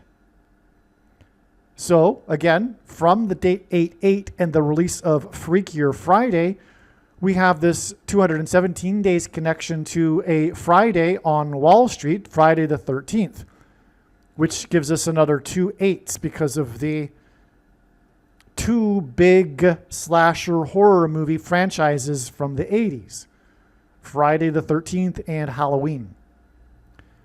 Jamie Lee Curtis, the star of Freakier Friday and Halloween, was born exactly 800 months before the release of Freakier Friday on the date 8/8. I should have included that there. Okay, that's 3 8s. And actually, on that note, God repeats a number 3 times for emphasis of its symbolic meaning. And the number 8 is symbolic of a new beginning, which is why in the flood account, 8 people were rescued on Noah's Ark. And so that's why this really should be in this paragraph here, because again, this connection hints at the flood and Noah's Ark. Again, from the date 8/8, it is 217 months to this prediction for Wall Street on Friday the 13th. And Jamie Lee Curtis starred in Freakier Friday, which was released on the date 8/8, and was born exactly 800 months before the release of Freakier Friday on the date 8/8. And that's relevant again to the flood, which is what's being predicted, a sudden, unexpected event like the flood. And 8 people were rescued in the flood, from the flood. That's why 800 months. So in other words, let me just put it this way. Jamie Lee Curtis, the star of Freakier Friday and Halloween, was born exactly 800 months before 8/8 and the release of Freakier Friday, which is in turn 217 days before Friday the 13th, and 217 hints at the flood and the 8 people that were rescued. In other words, embedded in the 217 days is an 8, if you will, and that confirms the connection from the date 8/8, which was in turn connected with 800 months exactly to the birth of Jamie Lee Curtis. Okay, and so you could say that Jamie Lee Curtis's most recent movie, probably, if it's not, it's definitely her most recent famous movie, Freakier Friday, which could possibly have ended her career because she's getting old. It'll probably no doubt be her last famous movie, I would assume.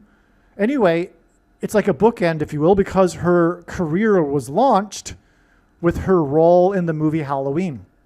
So from the beginning of her career to the end of her career. And both of these movies, if you will, have a dark element to it.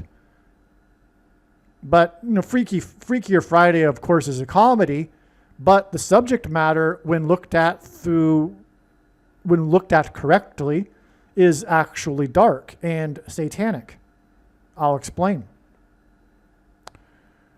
Now, Jamie Lee Curtis, so God, in other words, clearly now we can see is pointing to the movie Halloween also here.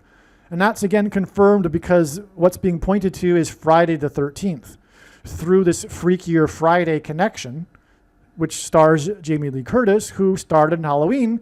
Again, Halloween is compared with the Friday the 13th slasher horror movie franchise. Okay. Jamie Lee Curtis was known at the time, and I guess still is, but back in the beginning of her career, she was known as the quote-unquote Scream Queen because of her roles in the Halloween movies. She was the Scream Queen. She also starred in a couple of other horror movies. So she was the Scream Queen. In 2001, Halloween. Wait a second, I skipped a sentence here. Okay, so in the Bible, the floodwaters increased for 40 days after the flood began on the date 217. Again, that's the reason for the 217 days here. Okay, so 40 days, okay, this is significant here. The floodwaters increased for 40 days after the flood began on 217. The acting career of Jamie Lee Curtis, the star of Freakier Friday, was launched with her role in the movie Halloween, and Jamie Lee Curtis was known as the Scream Queen. In 2001, Halloween was celebrated 40 days after people screamed when two planes crashed into the towers 17 minutes apart on 9/11. Do you see how that all connects together here?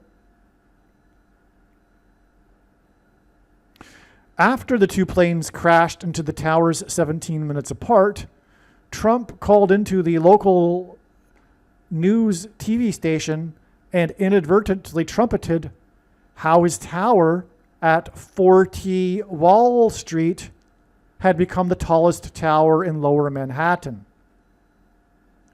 The predicted crash on Wall Street on Friday the 13th, the date 313, will be 217 days after the release of Freakier Friday, starring Jamie Lee Curtis, on the date 8/8, and Trump is equal to 88. So this brings Trump back into it, full circle, because this 217 days hints at 9/11, which is confirmed through the fact that 217 hints at the 40 days of the flood, and Halloween was 40 days after 9/11 when the two planes struck the tower 17 minutes apart. And on that day, Trump, 88, trumpeted his tower at 40 Wall Street, and it's predicted there'll be a crash on Wall Street on Friday the 13th. But anyway, we have again back 217 days from this prediction for Friday the 13th on Wall Street to the release of Freakier Friday on the date 8/8, which hints at Trump, which again was exactly 800 days after the birth of Jamie Lee Curtis. I should say 800 months. And again, this 8/8 date was 3 months and 13 days after Trump, 88, was at the funeral for the Pope, who died at 88 and was elected on the date 313. Full circle here. Through Trump and 40 Wall Street, it's astounding. Through 9/11, most importantly, the big warning of God's judgment. And as I said, the release of Freakier Friday, again, was 3 months and 13 days after Trump, 88, attended the funeral of the Antichrist, who died at the age of 88. The movie Freakier Friday is about possession of human bodies by a spirit. And Curtis starred in Halloween Resurrection, one of the sequels to the Halloween movie, one of the movies in the Halloween franchise. Okay, so she starred in Freakier Friday, which is about possession of human bodies by a spirit, and Curtis starred in Halloween Resurrection. On May 2nd, 2029, Pope Francis is predicted to be resurrected from the dead by demons that will also possess the bodies of humans who take the mark of the Antichrist. or who have already taken the mark of the Antichrist. And you know what I'm talking about. And when this prediction comes to pass, it'll prove what I am saying is case closed. No debate, zero discussion, no need for an additional technology or new age of dispensation, etc. Francis, after all, quote unquote, Christians will be raptured. Enough of that, though. Francis, who was elected on the date 313, will be resurrected on May 2nd, 2029. 313% of a calendar year after the predicted crash on Wall Street on 313. In other words, the funeral of Francis connects to his resurrection. If you want me to lay that out for you, again, the funeral was 3 months, and he was elected on the date 313. His funeral was and attended by Trump, 88, and he died at 88, was 3 months and 13 days to the date 88, when Freakier Friday was released, which connects with the profound 217 days because of 9/11 and Wall Street to the predicted crash on Friday the 13th on Wall Street, which again is in turn 313% of a year after this date 313 to the predicted resurrection of Francis and Jamie Lee Curtis, who is brought into all of this, as I've explained, starred in the movie Halloween Resurrection. The anniversary of Francis's funeral on April 26, 2029, will be 3 years, 1 month, and 13 days after the predicted stock market crash on the date 313. 3 years, 1 month, and 13 days hints at 313. The predicted crash on Friday, the 313, or Friday the 13th, the date 313, will be exactly 31 weeks, and 31 hints at 13. It's a mirror of the number 13. And 31 weeks is 217 days, which we already discussed. Okay, so the predicted crash on Friday the 13th on the date 313 will be exactly 31 weeks after the release of Freakier Friday on 8/8, which was 3 months and 13 days after Trump, 88, attended the funeral of Francis, who died at 88. Another confirmation here. Again, the Francis funeral connects with 3 months and 13 days, which in turn connects with 31 weeks. Which hints at 13, to Friday the 13th, and its predicted crash on Wall Street. Before the walls of security collapsed or crashed in God's judgment, the Israelites blew 7 trumpets and shouted or screamed. Curtis starred in 7 Halloween sequel movies over a span of 44 years. I should say Curtis, the Scream Queen, starred in 7 Halloween sequel movies over the span of 44 years. In other words, she starred in 7 Halloween sequel movies.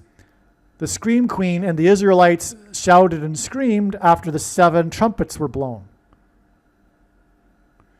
Now, it's interesting, too, though, that the Halloween career for Curtis spanned 44 years, and the second of the 2 antichrists is the 44th president. Did I say 42 years? I meant 44 years, 44th president. After the 2 planes crashed 17 minutes apart next to the stock market on Wall Street, where people screamed, 4 hijackers hijacked the 4th plane 4 minutes before the first plane crashed, and in the 4th plane crash, 44 people died in a 40-acre pit because the plane crashed at a 40-degree angle, and the 40-acre pit in a farm field was 40 plus 40 miles outside of Pittsburgh. 40 days before Halloween, as in Scream Queen. the demons that will possess people will pass through a door, and the door is the fourth letter of the Hebrew alphabet, symbol for the door. I should say the fourth letter, okay? And they will come from the bottomless pit, which is why all of the four is connected to Pittsburgh and the 40-acre pit. The 44 deaths in a pit in the farm field in Pennsylvania, 40 plus 40 miles outside of Pittsburgh, hints at the pioneering zombie movie, which is also hinting at demonic possession, Night of the Living Dead, that was filmed in a farm field outside of Pittsburgh. Pittsburgh, Pennsylvania. That's exactly what I'm saying. You got it. It's correct. 9/11 was hinting at the movie Night of the Living Dead, believe it or not. Furthermore, Revelation 9:11 is the verse that symbolizes this coming demonic possession in the Bible, in Bible prophecy, which will happen after the door is opened and unlocked with the key, and the door is the number 4. Anyway, this is also why this crash on 9/11 with the 44 deaths, etc., hints at the Antichrist 44th president in the White House that's located on 4 times 400 Pennsylvania Avenue, as in the crash in the farm field 40 plus 40 miles outside of Pittsburgh, Pennsylvania, in a 40-acre pit in which 44 people died after it was hijacked 4 minutes before the first plane crashed and hijacked by 4 hijackers. It all points to the 44th president at 4 times 400 Pennsylvania Avenue, who will preside over this coming zombie pandemic, which is hinted at through all of this because it was filmed, this iconic pioneering movie that was filmed on a budget of a dime. It was the cheap budget, independent B movie that started the zombie obsession movie craze, Night of the Living Dead. It's all about being filmed in a farm field just outside of Pittsburgh in Pennsylvania. There's actually more signs to confirm all of that, including the release of, okay, I'll just give you this. The name of the director, his name is Roman. What's his, I think. Yeah, his name is George Romero, which hints at Rome and the first of the 2 antichrists, and him being resurrected by demons who will then demonically possess people like zombies.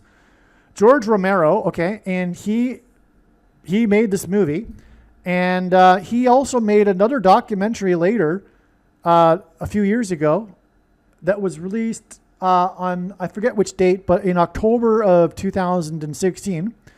And that movie, that documentary, was called Night of the Living Steelers. Night of the Living Steelers. It was obviously a play of words on his famous Night of the Living Dead. But why would he create a documentary named Night of the Living Steelers? Well, because at one point in his career, he was paid by the Pittsburgh Steelers to film the games, and he ended up filming the most iconic play in football history, the famous prophetic from God play nicknamed the Immaculate Reception, which obviously hints at Roman Catholicism also. And anyway, long story short, that movie, the documentary, was released exactly 222 weeks before January 6th, 2021, which was a zombie event. The gates, the perimeter of security was crashed by the zombie-like people that were led by the undercover people. I'm just going to not say the correct words anymore, but you know what I'm talking about. The people, the insidious people inside the swamp state, right, who used this as a way to get at Trumpers, the leftists in the government, you know what I'm talking about. And if you don't know what I'm talking about, you're a fool. And why is that? Well, I'll be easy on you. It's because you've been brainwashed into watching the left media. I could be harder on you, but let's just put it that way. So the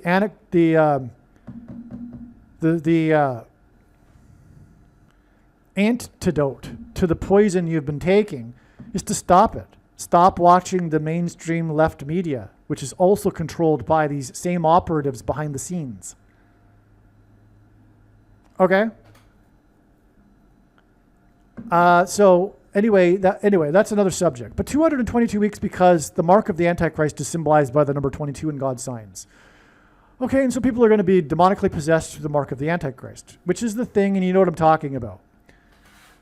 All right, and so anyway, that's enough of that. I just wanted to add that in there because we have in this paragraph the movie Night of the Living Dead that was brought up, and Pennsylvania.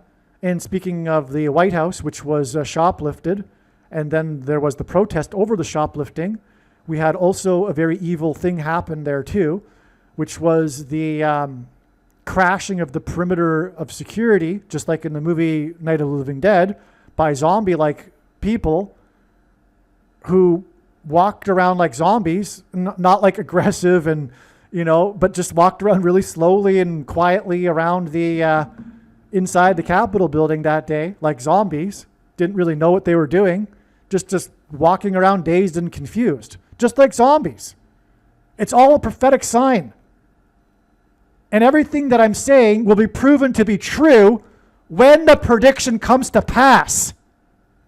Do you understand? I'm not playing around here. When this prediction comes to pass, it'll prove everything that I just said. Enough is enough. Stop the left propaganda. You have been brainwashed. It's a time to wake up. I'll add a couple more things here. The truth is that you love the lies. If you don't know the truth about the sixth day of the first month in 2021, if you don't know the truth, it's because, not because you watch the left media and you've been brainwashed, but also because you love the lies. You love the lies of the left. And why is that? Because you are spiritually aligned with Satan. That's the truth. And I am trying to help you. You love the lies, and it's all spiritual. You are in rebellion against the righteous Christian God of the Bible. You are going to hell. You have and will take again the mark of the Antichrist described in Bible prophecy. You love the lies. This is spiritual truth going on here. Why do you love the lies? Because as someone on the left, you hate those who hate evil. You don't necessarily know that consciously, but that's the truth. I will also add that I know far better than you and anyone the reason and purpose for this prediction that is from God. Make no mistake, I know more than you the reason for this prediction that is from God. And it is to prove to you every single thing that I have just said. And I was only scratching the surface. I don't want to make this a political video. But I need to be clear. I know more than you the reason and purpose for this prediction. All right? And it is to prove what I have just said. That is the purpose of this prediction. It is the reason why God has given me a voice through this prediction, and I know more than you the reason why God has given me a voice through this prediction. Case closed. Another thing to point out here is that those who love the lies and love consuming the lies from the left media are also guilty of shoplifting the referendum.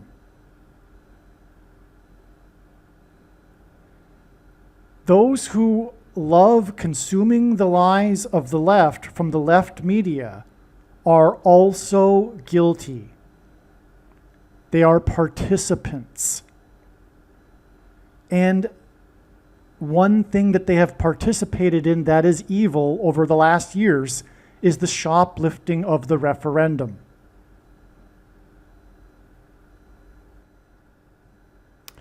And because we are speaking about a coming zombie pandemic that will be the result of taking the mark of the Antichrist, those who consumed the left media during the CVD disease days and participated, and thereby participated in the cult, the political cult of the left, a religious type political cult regarding taking the mark of the Antichrist, and you know what I'm talking about. You are also guilty of mass murder.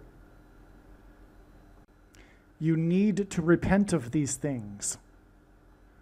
Another thing to add here is that this 222 weeks exact connection from the premiere, the release of this documentary, Night of the Living Stealers, to the zombie-like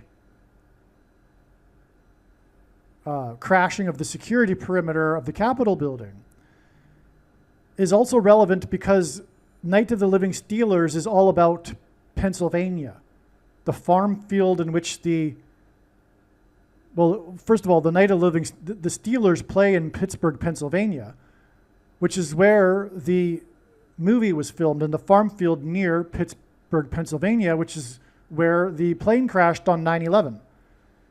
9/11, Revelation 9/11, the verse that symbolizes the demonic possession that's coming, that will cause which will be a zombie pandemic. Now, 222 weeks, not only because it symbolizes the mark of the Antichrist, the number 22. Let me just explain that, I guess. So the inverse of the mark of the Antichrist is symbolized by the number 22, or rather is described in the book of Ezekiel, which would have been a Tav mark, the last letter and 22nd letter of the Hebrew alphabet. The mark of the Antichrist is described in the last and 22nd book of the Bible that has a total of the mark of the Antichrist is described in the last book of the Bible, which is the 22nd book out of 22 books in the Bible that have a total of 22 chapters. Also, the mark of the Antichrist alters a person's chromosomes, and chromosomes come in pairs, and each chromosome has 2 arms, so 2 and 2, so 22. But also, Pennsylvania is the second state. And we have this connection from the Night of the Living Stealers, exactly 222 weeks, a zombie pandemic symbolized by the number 22 because of the mark of the Antichrist, but also Pennsylvania. We have the connection from the Night of the Living Stealers Pennsylvania movie, 222 weeks, to the zombie-like crashing of the security perimeter over the protest of the shoplifted stealing, as in Steelers, White House, which is located on Pennsylvania Avenue. Furthermore, the referendum in 2020 was shoplifted in Pennsylvania with its 2 major cities. The second state, 2 major cities, Pittsburgh and Philadelphia. Night of the Living Stealers because the shoplifted referendum in 2020 was stolen in the middle of the night,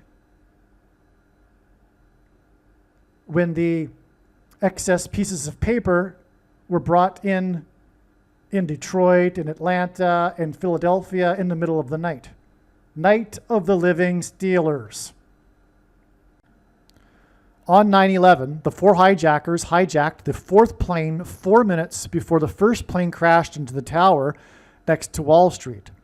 The fourth plane crash on 9/11 crashed at a 40-degree angle, creating a 40-acre pit in which 44 people died 40 plus 40 miles outside of Pittsburgh, Pennsylvania. The 44th president is the Antichrist, who is predicted to return to the White House at 4x400 Pennsylvania Avenue on January 20th, 2029. His second presidency will be 2 years and 313 days after the predicted crash on Wall Street on the date 313, hence the 2 years and 313 days.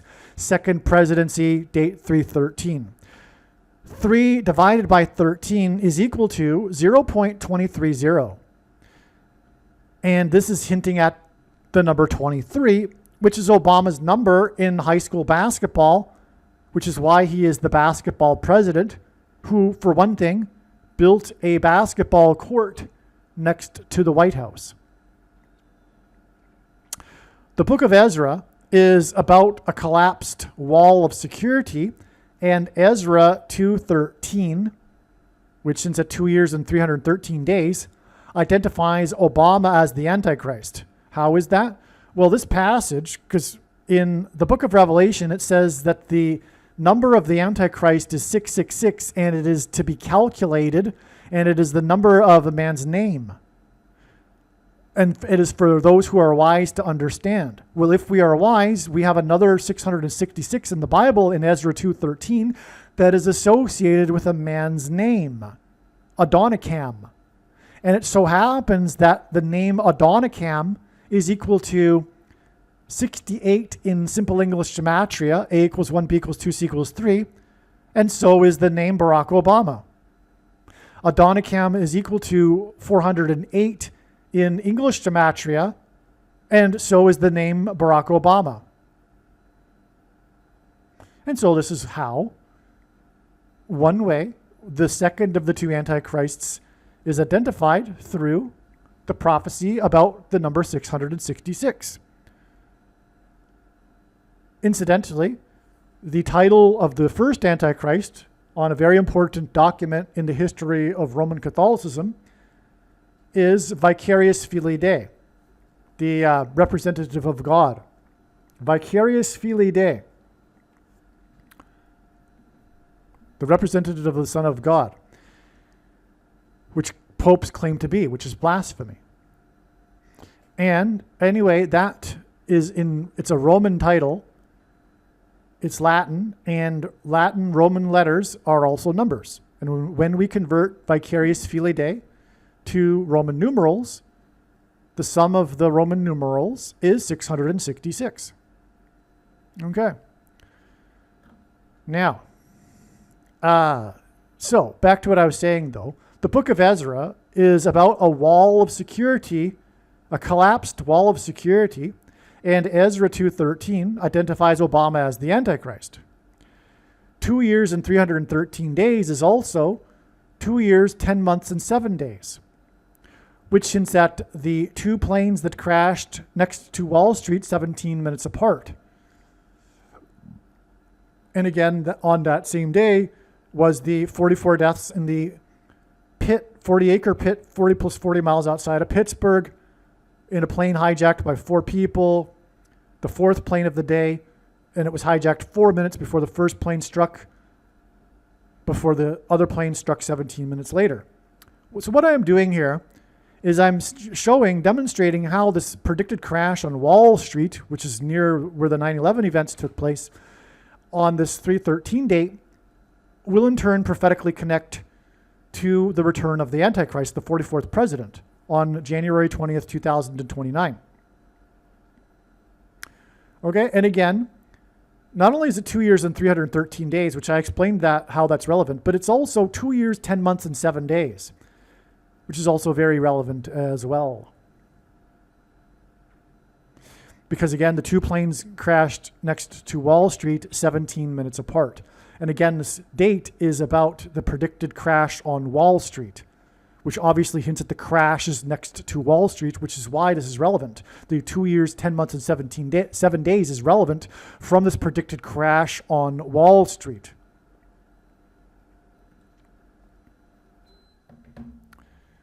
The predicted crash at the New York Stock Exchange in the financial district in Manhattan on March 13th, 2026, will be 90 plus 100 plus 100% of a calendar year after a car park building collapsed in the financial district next to where the towers collapsed on 9/11. Okay? So this was immediately recognized at the time when this happened. I'll say the date in a second. No, I don't say the date in this paragraph. Okay, well, the date was April 18th, 2023. It was immediately recognized at the time that not only was this a 9/11 sign, because here we have a building that collapsed near Wall Street and near Ground Zero, where the towers collapsed in the financial district, but obviously this was a sign that was pointing to the coming collapse in the financial district on Wall Street, in the stock exchange. That was obvious as soon as I learned of the story. But here we have this astounding connection. Now it all makes sense, finally, because now we can put it together here, because that date, April 18th, 2023, gives us a 9/11 connection to the predicted crash on Wall Street, right next to Ground Zero where 9/11 happened. But furthermore, through the 9/11 events, God pointed to Wall Street. And I'll play a clip in a second explaining that. Okay? So this, in other words, this crash on Wall Street, like I'm saying, will be pointing to 9/11. I mean, God warned of this through the crash on 9/11 near Wall Street. God actually was warning, pointing to the two pillars of security of America. Its economic power and its military power. But its military power is, of course, rooted in its economic power. But its military power is symbolized by the Pentagon, which is why a plane struck the Pentagon on that day. But the reason why the World Trade Center towers collapsed next to Wall Street is because God was pointing to the pillar of security, which is America's economic strength, which is symbolized by the stock exchange. Okay? So God was warning of the collapse of America's security, its walls of security, which is a parallel with the Bible when the walls of security collapsed in God's judgment on ancient Jericho, which is why it's called Wall Street. It's called Wall Street. In other words, what I'm saying is that the reason why the New York Stock Exchange is on Wall Street is because from the very beginning, God was pointing to the inevitable collapse on Wall Street, which is what is being predicted in this video. Do you understand how important this video is? This prediction, this information from God. It's not from me. Do you understand how important this information is? The name Wall Street is for purposes related to what I'm saying, but specifically also this crash on Wall Street, which will be kicked off on March 13th, as I'm predicting.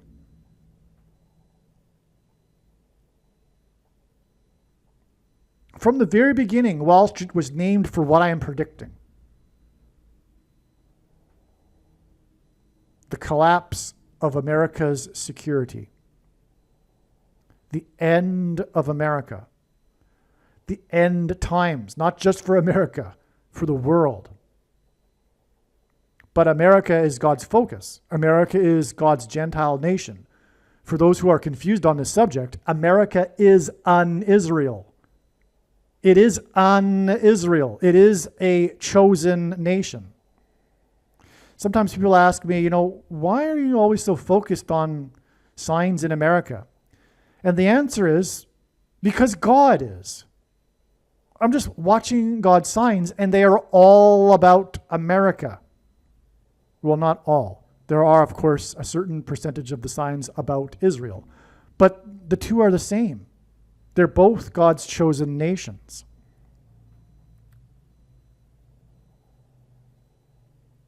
And when there is a sign in an international location, it somehow clearly points to or ties back to America, with very rare exceptions, because part of God's Gentile nation are his Gentile nations, plural, which also includes the other English-speaking countries. But they don't compare in terms of God's signs, nor do they compare, of course, in history to America.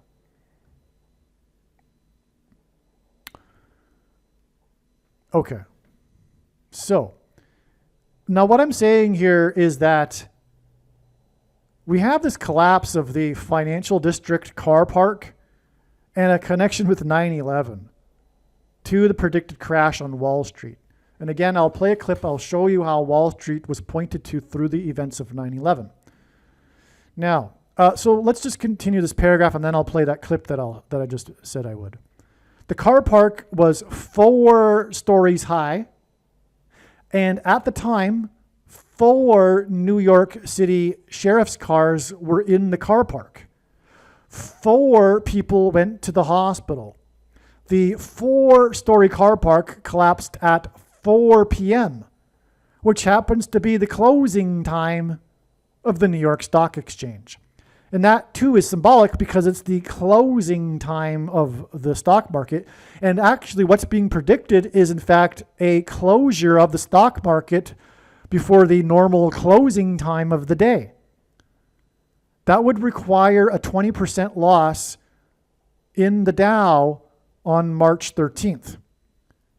Like I said at the beginning, it's not necessary for that to happen, but I'm speculating that that's a possibility. And certainly this closing of the closing time at 4 p.m. could be pointed to here with the 4-story car park with the 4 sheriff's cars and 4 people going to the hospital. In either case, it's definitely hinting at Barack Obama, as I'll explain right here. It is predicted that on 3/13 that the stock market will collapse and close for the day before its usual closing time of 4 p.m. To confirm his signs and connections, God pairs the numbers 23 and 44 together in order to point to the 44th president who wore jersey number 23 in high school basketball. And again, this is how God's true big picture of signs, patterns, and connections works, which is only being explained on this channel. It works on the principle of second and third and multiple witnesses confirming a matter, as the Bible says is required. And this is what makes what is being explained on this channel true and not a product of one's imagination and different and unique than everything else on the internet that claims to be an analysis of God's prophetic signs. And if we think about it, one simple way in which God would provide a second witness for us is through pairing certain numbers together, such as 23 and 44. And I know these are the numbers because I have been studying his big picture of signs, patterns, and connections from morning till night for more than full-time hours for more than 8 years. This is how it works. 23 and 44 are the building blocks, which is why I said earlier, one reason is that the big picture of signs, the true big picture of signs, which is only being explained on this channel, identifies the Antichrist and is built. The building blocks of the big picture of signs is identifying the Antichrist through, for example, pairing 23 and 44. These are, in other words, the building blocks that build the big picture of signs. And all of what I have just said will be proven to be true when this prediction comes to pass. God pairs 23 and 44 together. And I just explained why. The 44th president wore number 23. That's why we have this. Because the date, this is the reason why the collapse of the 4-story car park with 4 sheriff's cars and 4 that went to the hospital at 4 p.m. connects to the predicted collapse of stocks and in the stock exchange on Wall Street on the date 3/13, because 3 divided by 13 is 0.230, which gives us a pairing of 23 and 44. Jesus' official arrival into Jerusalem and first coming was on the 10th day of the first month in the Hebrew calendar. This is 110, and this hints at the number 110. In the book of Joshua, the date on which the Hebrews crossed over the Jordan River and officially entered the Promised Land was also on the 10th day of the first month, which is 110 and hints at the number 110. Jesus' first coming is symbolized by the number 110. This is why on 9/11, the two towers that collapsed were each 110 stories high. The collapse of two towers that were 110 floors was symbolism for Jesus' second coming.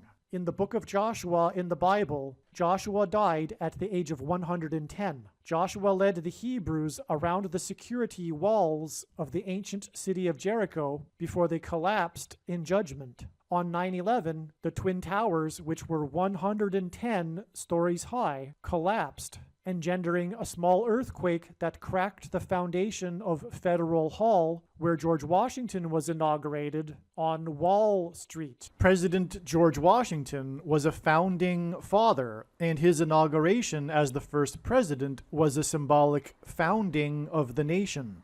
The cracking of the foundation of Federal Hall on Wall Street on 9/11 symbolized America's foundation in God being cracked.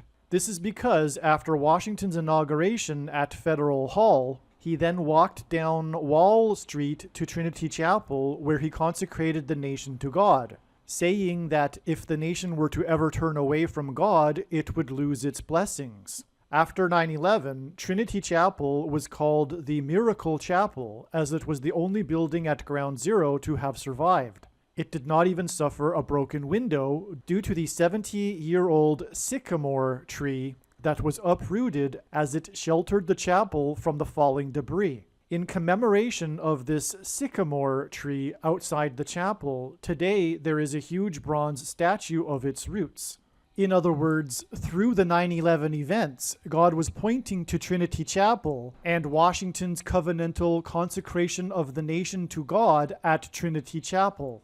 Wall Street is named after the original 9-foot-high wall of security that the Dutch built to keep the British and the Indians out. The collapse of 110 floors that cracked the foundation of Federal Hall on Wall Street, which is named after a 9-foot-high security wall, hints at 9/11 and points to Joshua, who died at 110, and the Hebrews that marched around the walls of security before they collapsed in judgment. 110 floors and the 9-foot-high wall of security that was Wall Street points to George Washington's march down Wall Street to Trinity Chapel that symbolized a covenantal relationship between America and God. To this effect, Washington's march down Wall Street with the New York Stock Exchange, the building that symbolizes America's financial strength, located on one side of the street,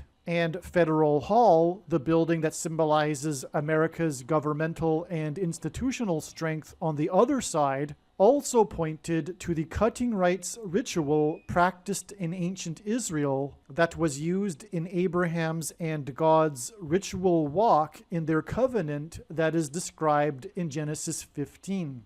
A covenant that symbolizes Washington's walk down Wall Street and his covenantal consecration of the nation to God at Trinity Chapel. There are only two nations in the history of the world that were founded not on ethnicity or territory or language, but were founded solely for God: Israel and America. In every daily Bible that is divided into 365 readings, a portion of the Bible for each day of the year, on every September 11th, everyone that reads this standard 365-day Bible reads the passage in the book of Isaiah, chapter 9, verse 11, which is the judgment warning on ancient Israel, which was a raid on ancient Israel by the world's first recorded terrorists, the ancient Assyrians. And the terrorists on 9/11 were from the same part of the world.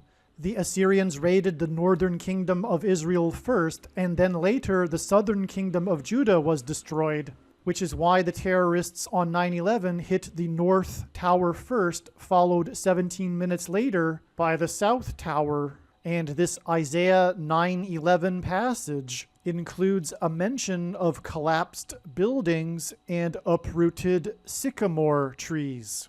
On the morning after 9/11, Senate Majority Leader Tom Daschle gave a speech to the world regarding the events on 9/11. He quoted the passage in Isaiah 9:11, not realizing it was a judgment warning on the ancient Jews. He quoted how, after the raid by the Assyrians, the Hebrews did not repent to God, but instead vowed defiantly to rebuild and become stronger than before. And so, like the ancient Jews, America did not repent after the judgment warning, and instead defied God even more. And so, like ancient Israel, America will now be destroyed. This is why, in God's true big picture of signs, patterns, and connections, he frequently pairs together the number 110 and the number 9. Both of these numbers symbolize God's judgment on the nation, and paired together, these numbers point to the big judgment warning that was 9/11. As well, these numbers paired together in God's signs and connections serve as a witness confirmation that the perceived signs and connections are from God. After the judgment warning of 9/11, America was given a period of grace to repent and turn back to God, or else judgment destruction. In the Bible, a 20-year period symbolizes a complete period of waiting. Jacob waited 20 years to get possession of his wives and property. The children of Israel waited 20 years to be freed of Jabin, the king of Canaan, when they were freed from bondage by Deborah and Barak. The Ark of the Covenant waited 20 years in Kiriath Jearim, and Solomon spent 20 years building his home and the house of God. On the 20th anniversary of the buildings that collapsed on 9/11 was the sudden collapse of America's presence in Afghanistan, and the iconic scene of this was the U.S. Air Force plane leaving the airport in Afghanistan, and the big number on the side of its plane is 1109, which hints at 110 and 9. The predicted crash on Wall Street on March 13th, 2026, will be 109 days after the death of the 111-year-old The predicted crash on Wall Street on March 13th, 2026 will be 109 days after the death at the age of 111 of the oldest survivor of the Black Wall Street Massacre. The Black Wall Street Massacre. And this death occurred on November 24th, 2025. Now, what I'm referring to here is the what's also called the Tulsa Massacre. But the other name for it, another nickname for it, is the Black Wall Street Massacre. Because Tulsa at the time was a prosperous, or rather in Tulsa at the time was a neighborhood that was prosperous for African Americans, Black Americans. That's why it was nicknamed Black Wall Street. It was like a, anyway. But what happened was there was a race riot, and I forget the date, and it's not really important. It was, in the early 20th century. But the point is that we have, at the age of 111, one of the survivors, the oldest of them, died. And of course, Black Wall Street hints at Wall Street. And we're talking about a crash, and that is a similar theme to a massacre, if you will. Okay? Now, from the death, in other words, what I'm saying is that his death at the age of 111 is a prophetic sign, and it connects with 109 days to the predicted crash on Wall Street. That's a 9/11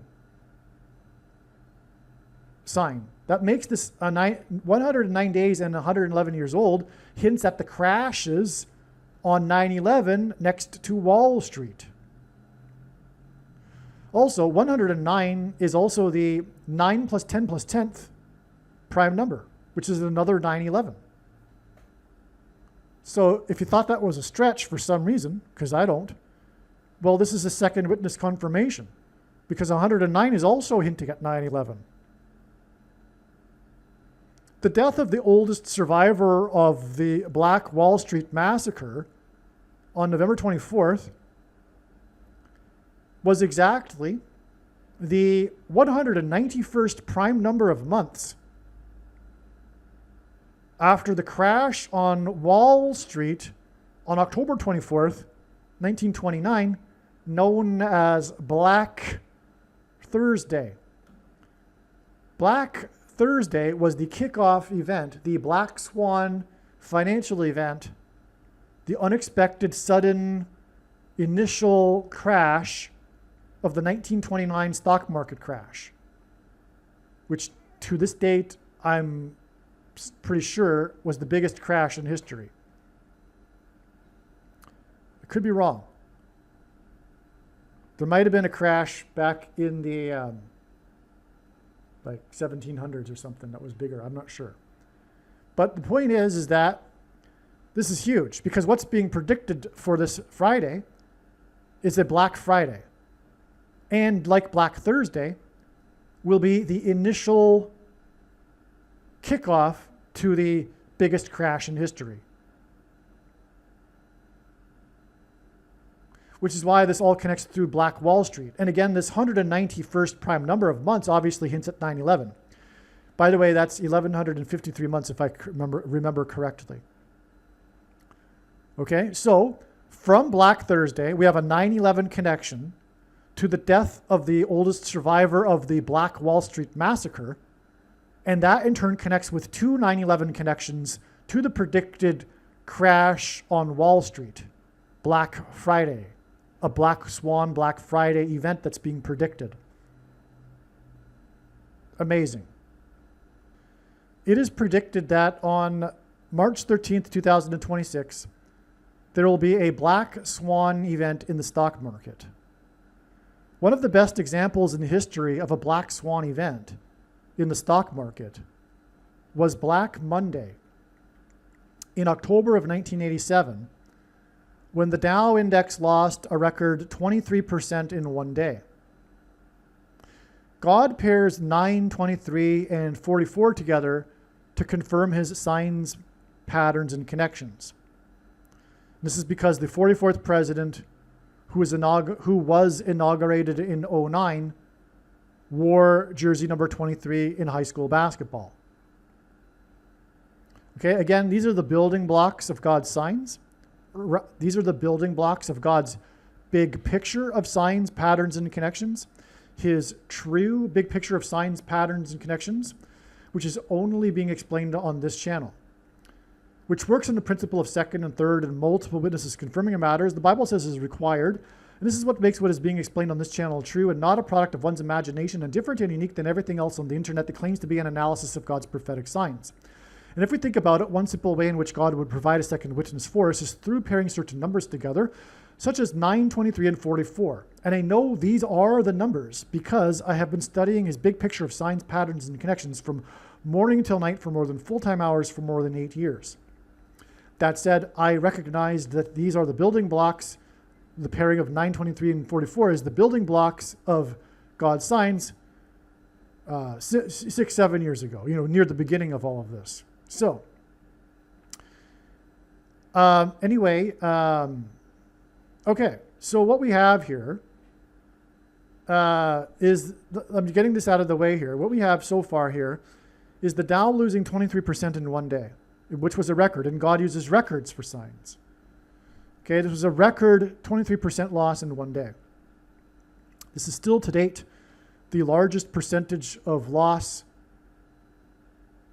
in one day, and will always be the case because now they have the circuit breaker where if the Dow loses 20%, the market closes. Oh, I take that back. It could theoretically surpass 23% because the circuit breaker doesn't get triggered if the 20% level of loss is reached within the last half hour or so of the trading day. Okay. Now, the predicted crash on the date 3/13, which hints at 23, because 3 divided by 13 is 0.230, will be 440.00%. In other words, this is an exact number, and it gives us 44.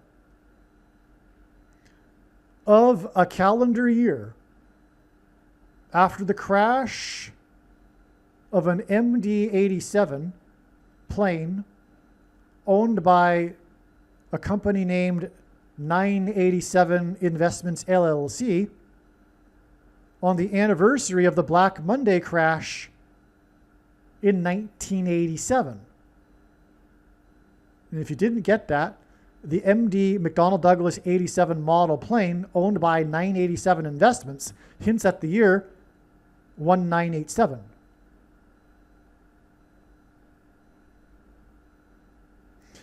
The chartered plane that crashed had 6 plus 6 plus 6 people on board, and which hints at 666, and it crashed in the fourth biggest city in the US when it was on its way to a Major League Baseball playoff game number 4 that was in the 2 times third state, which hints at 23. The fourth biggest city and game 4 hints at 44, and the 23rd 2 times third state hints at 23, a pairing of 23 and 44,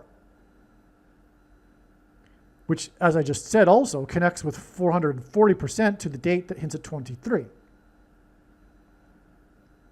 and a predicted crash, which is why the connection from this plane crash. The plane crash was in Harris County, and the predicted plane crash that will make Obama the president again will involve the death of Kamala Harris. But that's another subject. This crash of the MD-87, owned by 987 Investments LLC, occurred on the 34th anniversary of the Black Monday crash in 1987, 1987. At the time of the plane crashes on 9/11, the Dow was closed at 9,605.51 points, a 0.34 point difference from the prior close at 9,605.85 points.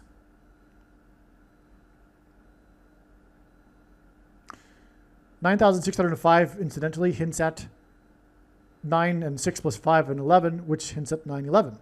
And that was the number that the Dow was frozen at throughout the day of 9/11. Anyway, that day, which was the closing from the prior day, from the Monday, when it was closed at 9,650.51, that Monday close was 0.34 points difference from the close on the prior Friday, which gives us the number 34. 34 is relevant to 9/11 because it's 2 times 17, and 2 planes struck the towers 17 minutes apart. Well, this crash of the plane that pointed to the crash in 1987, clearly, was on the 34th anniversary of the 1987 crash. I mean, that's amazing. I mean, how could anyone not see this? How could even a secular person not have noticed this? A materialist, no, of course not. They wouldn't be looking at it, but it's so clear, right? When you just look at it, MD-87, 987 Investments LLC, on the anniversary of the 1987 crash, well, obviously, it was a crash sign, right? Now, the thing is, the 34th anniversary, this crash on the 34th anniversary of the 1987 crash, 34 because it is the 9th Fibonacci number. Fibonacci numbers aren't just a mathematical trivial thing. They are found, the Fibonacci sequence is found throughout the natural world. It's a creation sequence of numbers. And the number 9 is the most important number, as from the Bible, it symbolizes God's judgment. So, now, which is why the ninth Fibonacci number of years after the 87 crash, we get the crash involving the 987 Investments LLC MD87 plane. Now, that game 4 on the ninth Fibonacci number of years anniversary of Black Monday was known for the fourth prime number of runs the team from the fourth biggest city scored in the ninth inning, when the game was tied at 2-2. 2 plus 2 equals 4. This famous ninth inning on the ninth Fibonacci anniversary of the 23% stock market loss, when the team from the fourth biggest city scored the fourth prime number of runs in the 2 times third state, pairs the numbers 9, 23, and 44, and this confirms the signs and connections. And again, it's 444% of a year to the crash, predicted crash on 3/13, which gives us the number 23. So you see over and over again here, this pattern of 9, 23, and 44, right? The ninth Fibonacci anniversary, the game was known for the ninth inning, but it was the team from the fourth biggest city, and they scored the fourth prime number of runs, which incidentally is 7 runs. And it was game 4, right? So that's 9 and 44 there, but it was in the 2 times third state. And the connection is to the date 3/13 with 440% of a year.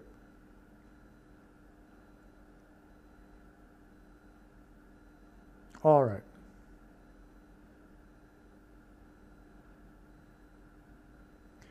In Strong's Hebrew Bible Concordance, H 226, the 226th word in the concordance, is the word that means prophetic sign.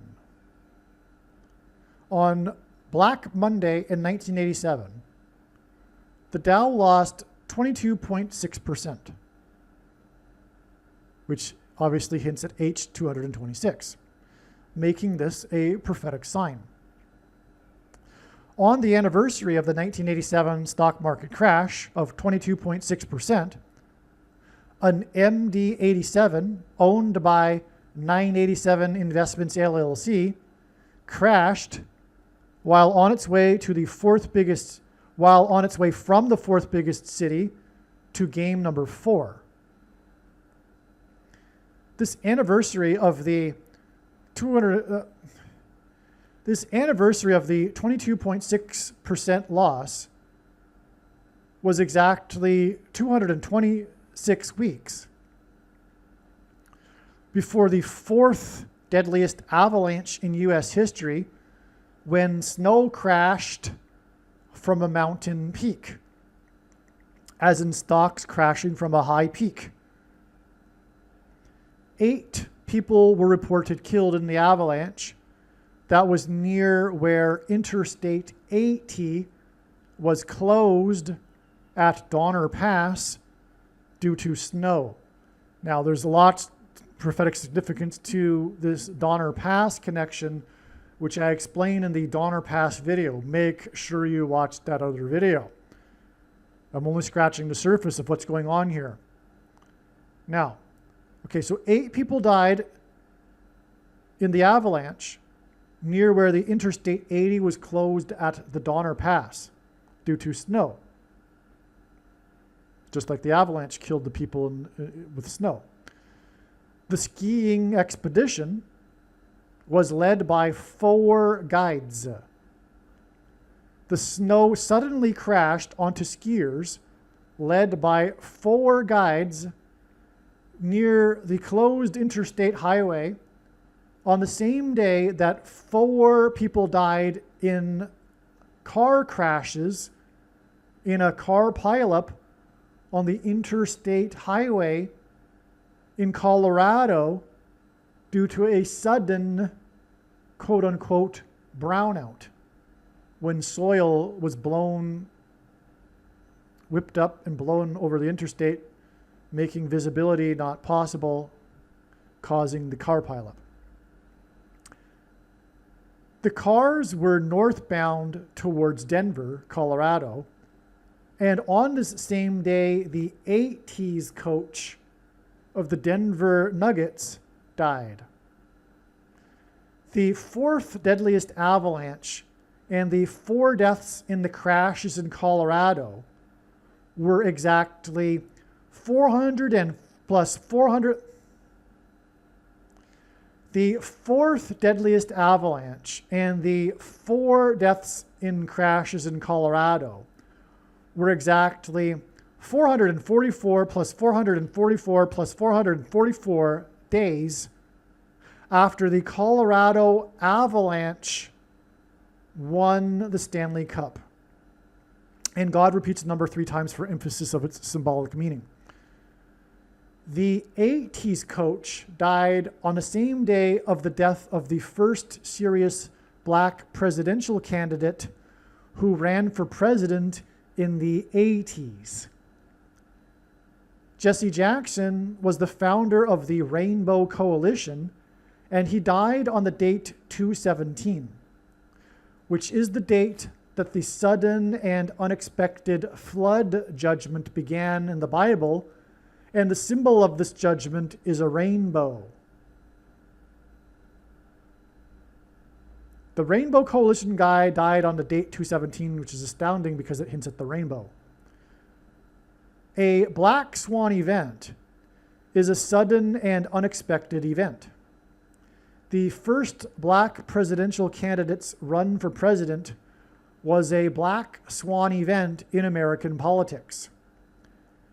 Jesse Jackson's death was on the same day as the unexpected, sudden, deadly avalanche and sudden, deadly car crashes in a sudden brownout. In a sudden, unexpected brownout. The black swan candidacy of the first black presidential candidate was in 1984. 84. He paved the way for the first black president who was born on the date 8/4. And the name Obama is equal to 84 in Hebrew gematria. The 80s coach of the Colorado team died when 4 people died in the car crashes on the interstate in Colorado. This hints at the number 84, right? 80s coach, 4 deaths, Colorado. This was the same day that the Interstate 80 was closed near where 8 people died in the skiing expedition led by 4 guides, and it was the 4th deadliest avalanche. This, too, hints at the number 84, right? Interstate 80, 8 deaths, 4 guides, 4th deadliest avalanche, 84. The death of the 84 Black Swan candidate and these Black Swan disasters on the date 2/17 hinted at the number 84 and the sudden and unexpected Black Swan event that is predicted to be a plane crash that will lead to the sudden and unexpected Black Swan return of the first black president to the White House. The death of the 84 Black Swan candidate, the Black Swan fall of snow that killed 8 people in the 4th deadliest avalanche, the death of the 80s coach for Colorado, and the 4 deaths in the car pileup in Colorado were 4 days after the sudden and unexpected fall and crash of the heavily favored to win figure skater dressed like a black swan, nicknamed Quad God, as in quad being 4, who is the 4-time U.S. national champion. As a result of his shocking and unexpected black swan collapse, he finished in 8th place, which also hinted at 84, right? four-time champion, finished in 8th place, nicknamed Quad God, right? The Black Swan skater finished in 8th place after his shocking and unexpected crash, and he was the last of the 8 plus 8 plus 8th skaters to skate in the event. The death of the 80s coach, the death of the Black Swan 80s candidate, the closure of the I-80, and the death of 8 skiers in the Black Swan avalanche on the date 2/17 is 8 plus 8 plus 8 days before the predicted Black Swan stock market crash on March 13th.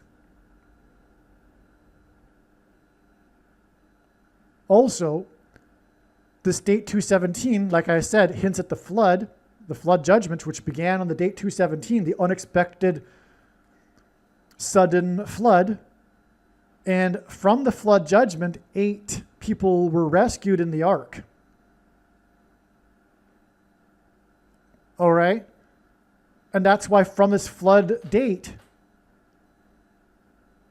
we have, which was the day of the death of the 80s coach, the death of the Black Swan 80s candidate, the closure of the I-80, and the death, sudden unexpected death of 8 skiers in the Black Swan avalanche on the date 2/17, which hints at the 8 people that were rescued in the flood, is 8 plus 8 plus 8 days before the predicted Black Swan stock market crash, sudden unexpected crash on March 13th. And March 13th will be 2 years, 10 months, and 7 days, which hints at the date 2/17, before the predicted Black Swan return of the first black president on January 20th, 2029. 2 years, 10 months, and 7 days hints at the date of the sudden and unexpected date of the flood in the Bible on the date 2/17. It also hints at 9/11 when the sudden, unexpected 2 planes crashed 17 minutes apart into the 2 towers. The sudden and unexpected Black Swan return of the first black president will be the result of a predicted sudden and unexpected Black Swan plane crash, as in the 9/11 sudden unexpected plane crashes, that will be due to a bird strike, another hint at Black Swan, in the 8 plus 8 plus 8th state, which is more confirmation of the 8 plus 8 plus 8 days to the crash on Wall Street, which is where 9/11 happened, where the planes crashed, the 2 of them 17 minutes apart. The predicted sudden and unexpected Black Swan return of the 44th president is why the skiing expedition was led by 4 guides when the Black Swan 4th deadliest avalanche occurred on the same day that 4 people died in the Black Swan brownout car pileup. Again, the skiing expedition led by 4 guides in the 4th deadliest avalanche and the death of 4 people in the car pileup was 440.00% of a year after the plane crash in the 4th biggest city, the plane that was on its way to Game 4 on the anniversary of the Black Swan Black Monday stock market crash. This is merely scratching the surface of the reasons for how this prediction is known in advance. For more information, please visit Odyssey, spelled ODYSEE.com, or Rumble.com video channels named Asteroid Prediction. And also read the website TrumpPrediction.com. Believe me, I know far better than you how the prediction made in this video was derived. And more importantly, I know far better than you why the righteous Christian God of the Bible has given me a voice through this prediction.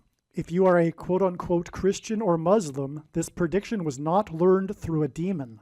Be warned that blaspheming the Holy Spirit is the unforgivable sin. If you are a New Ager or New Spirituality person, this prediction was not learned through somehow tapping into the supposed universal collective consciousness.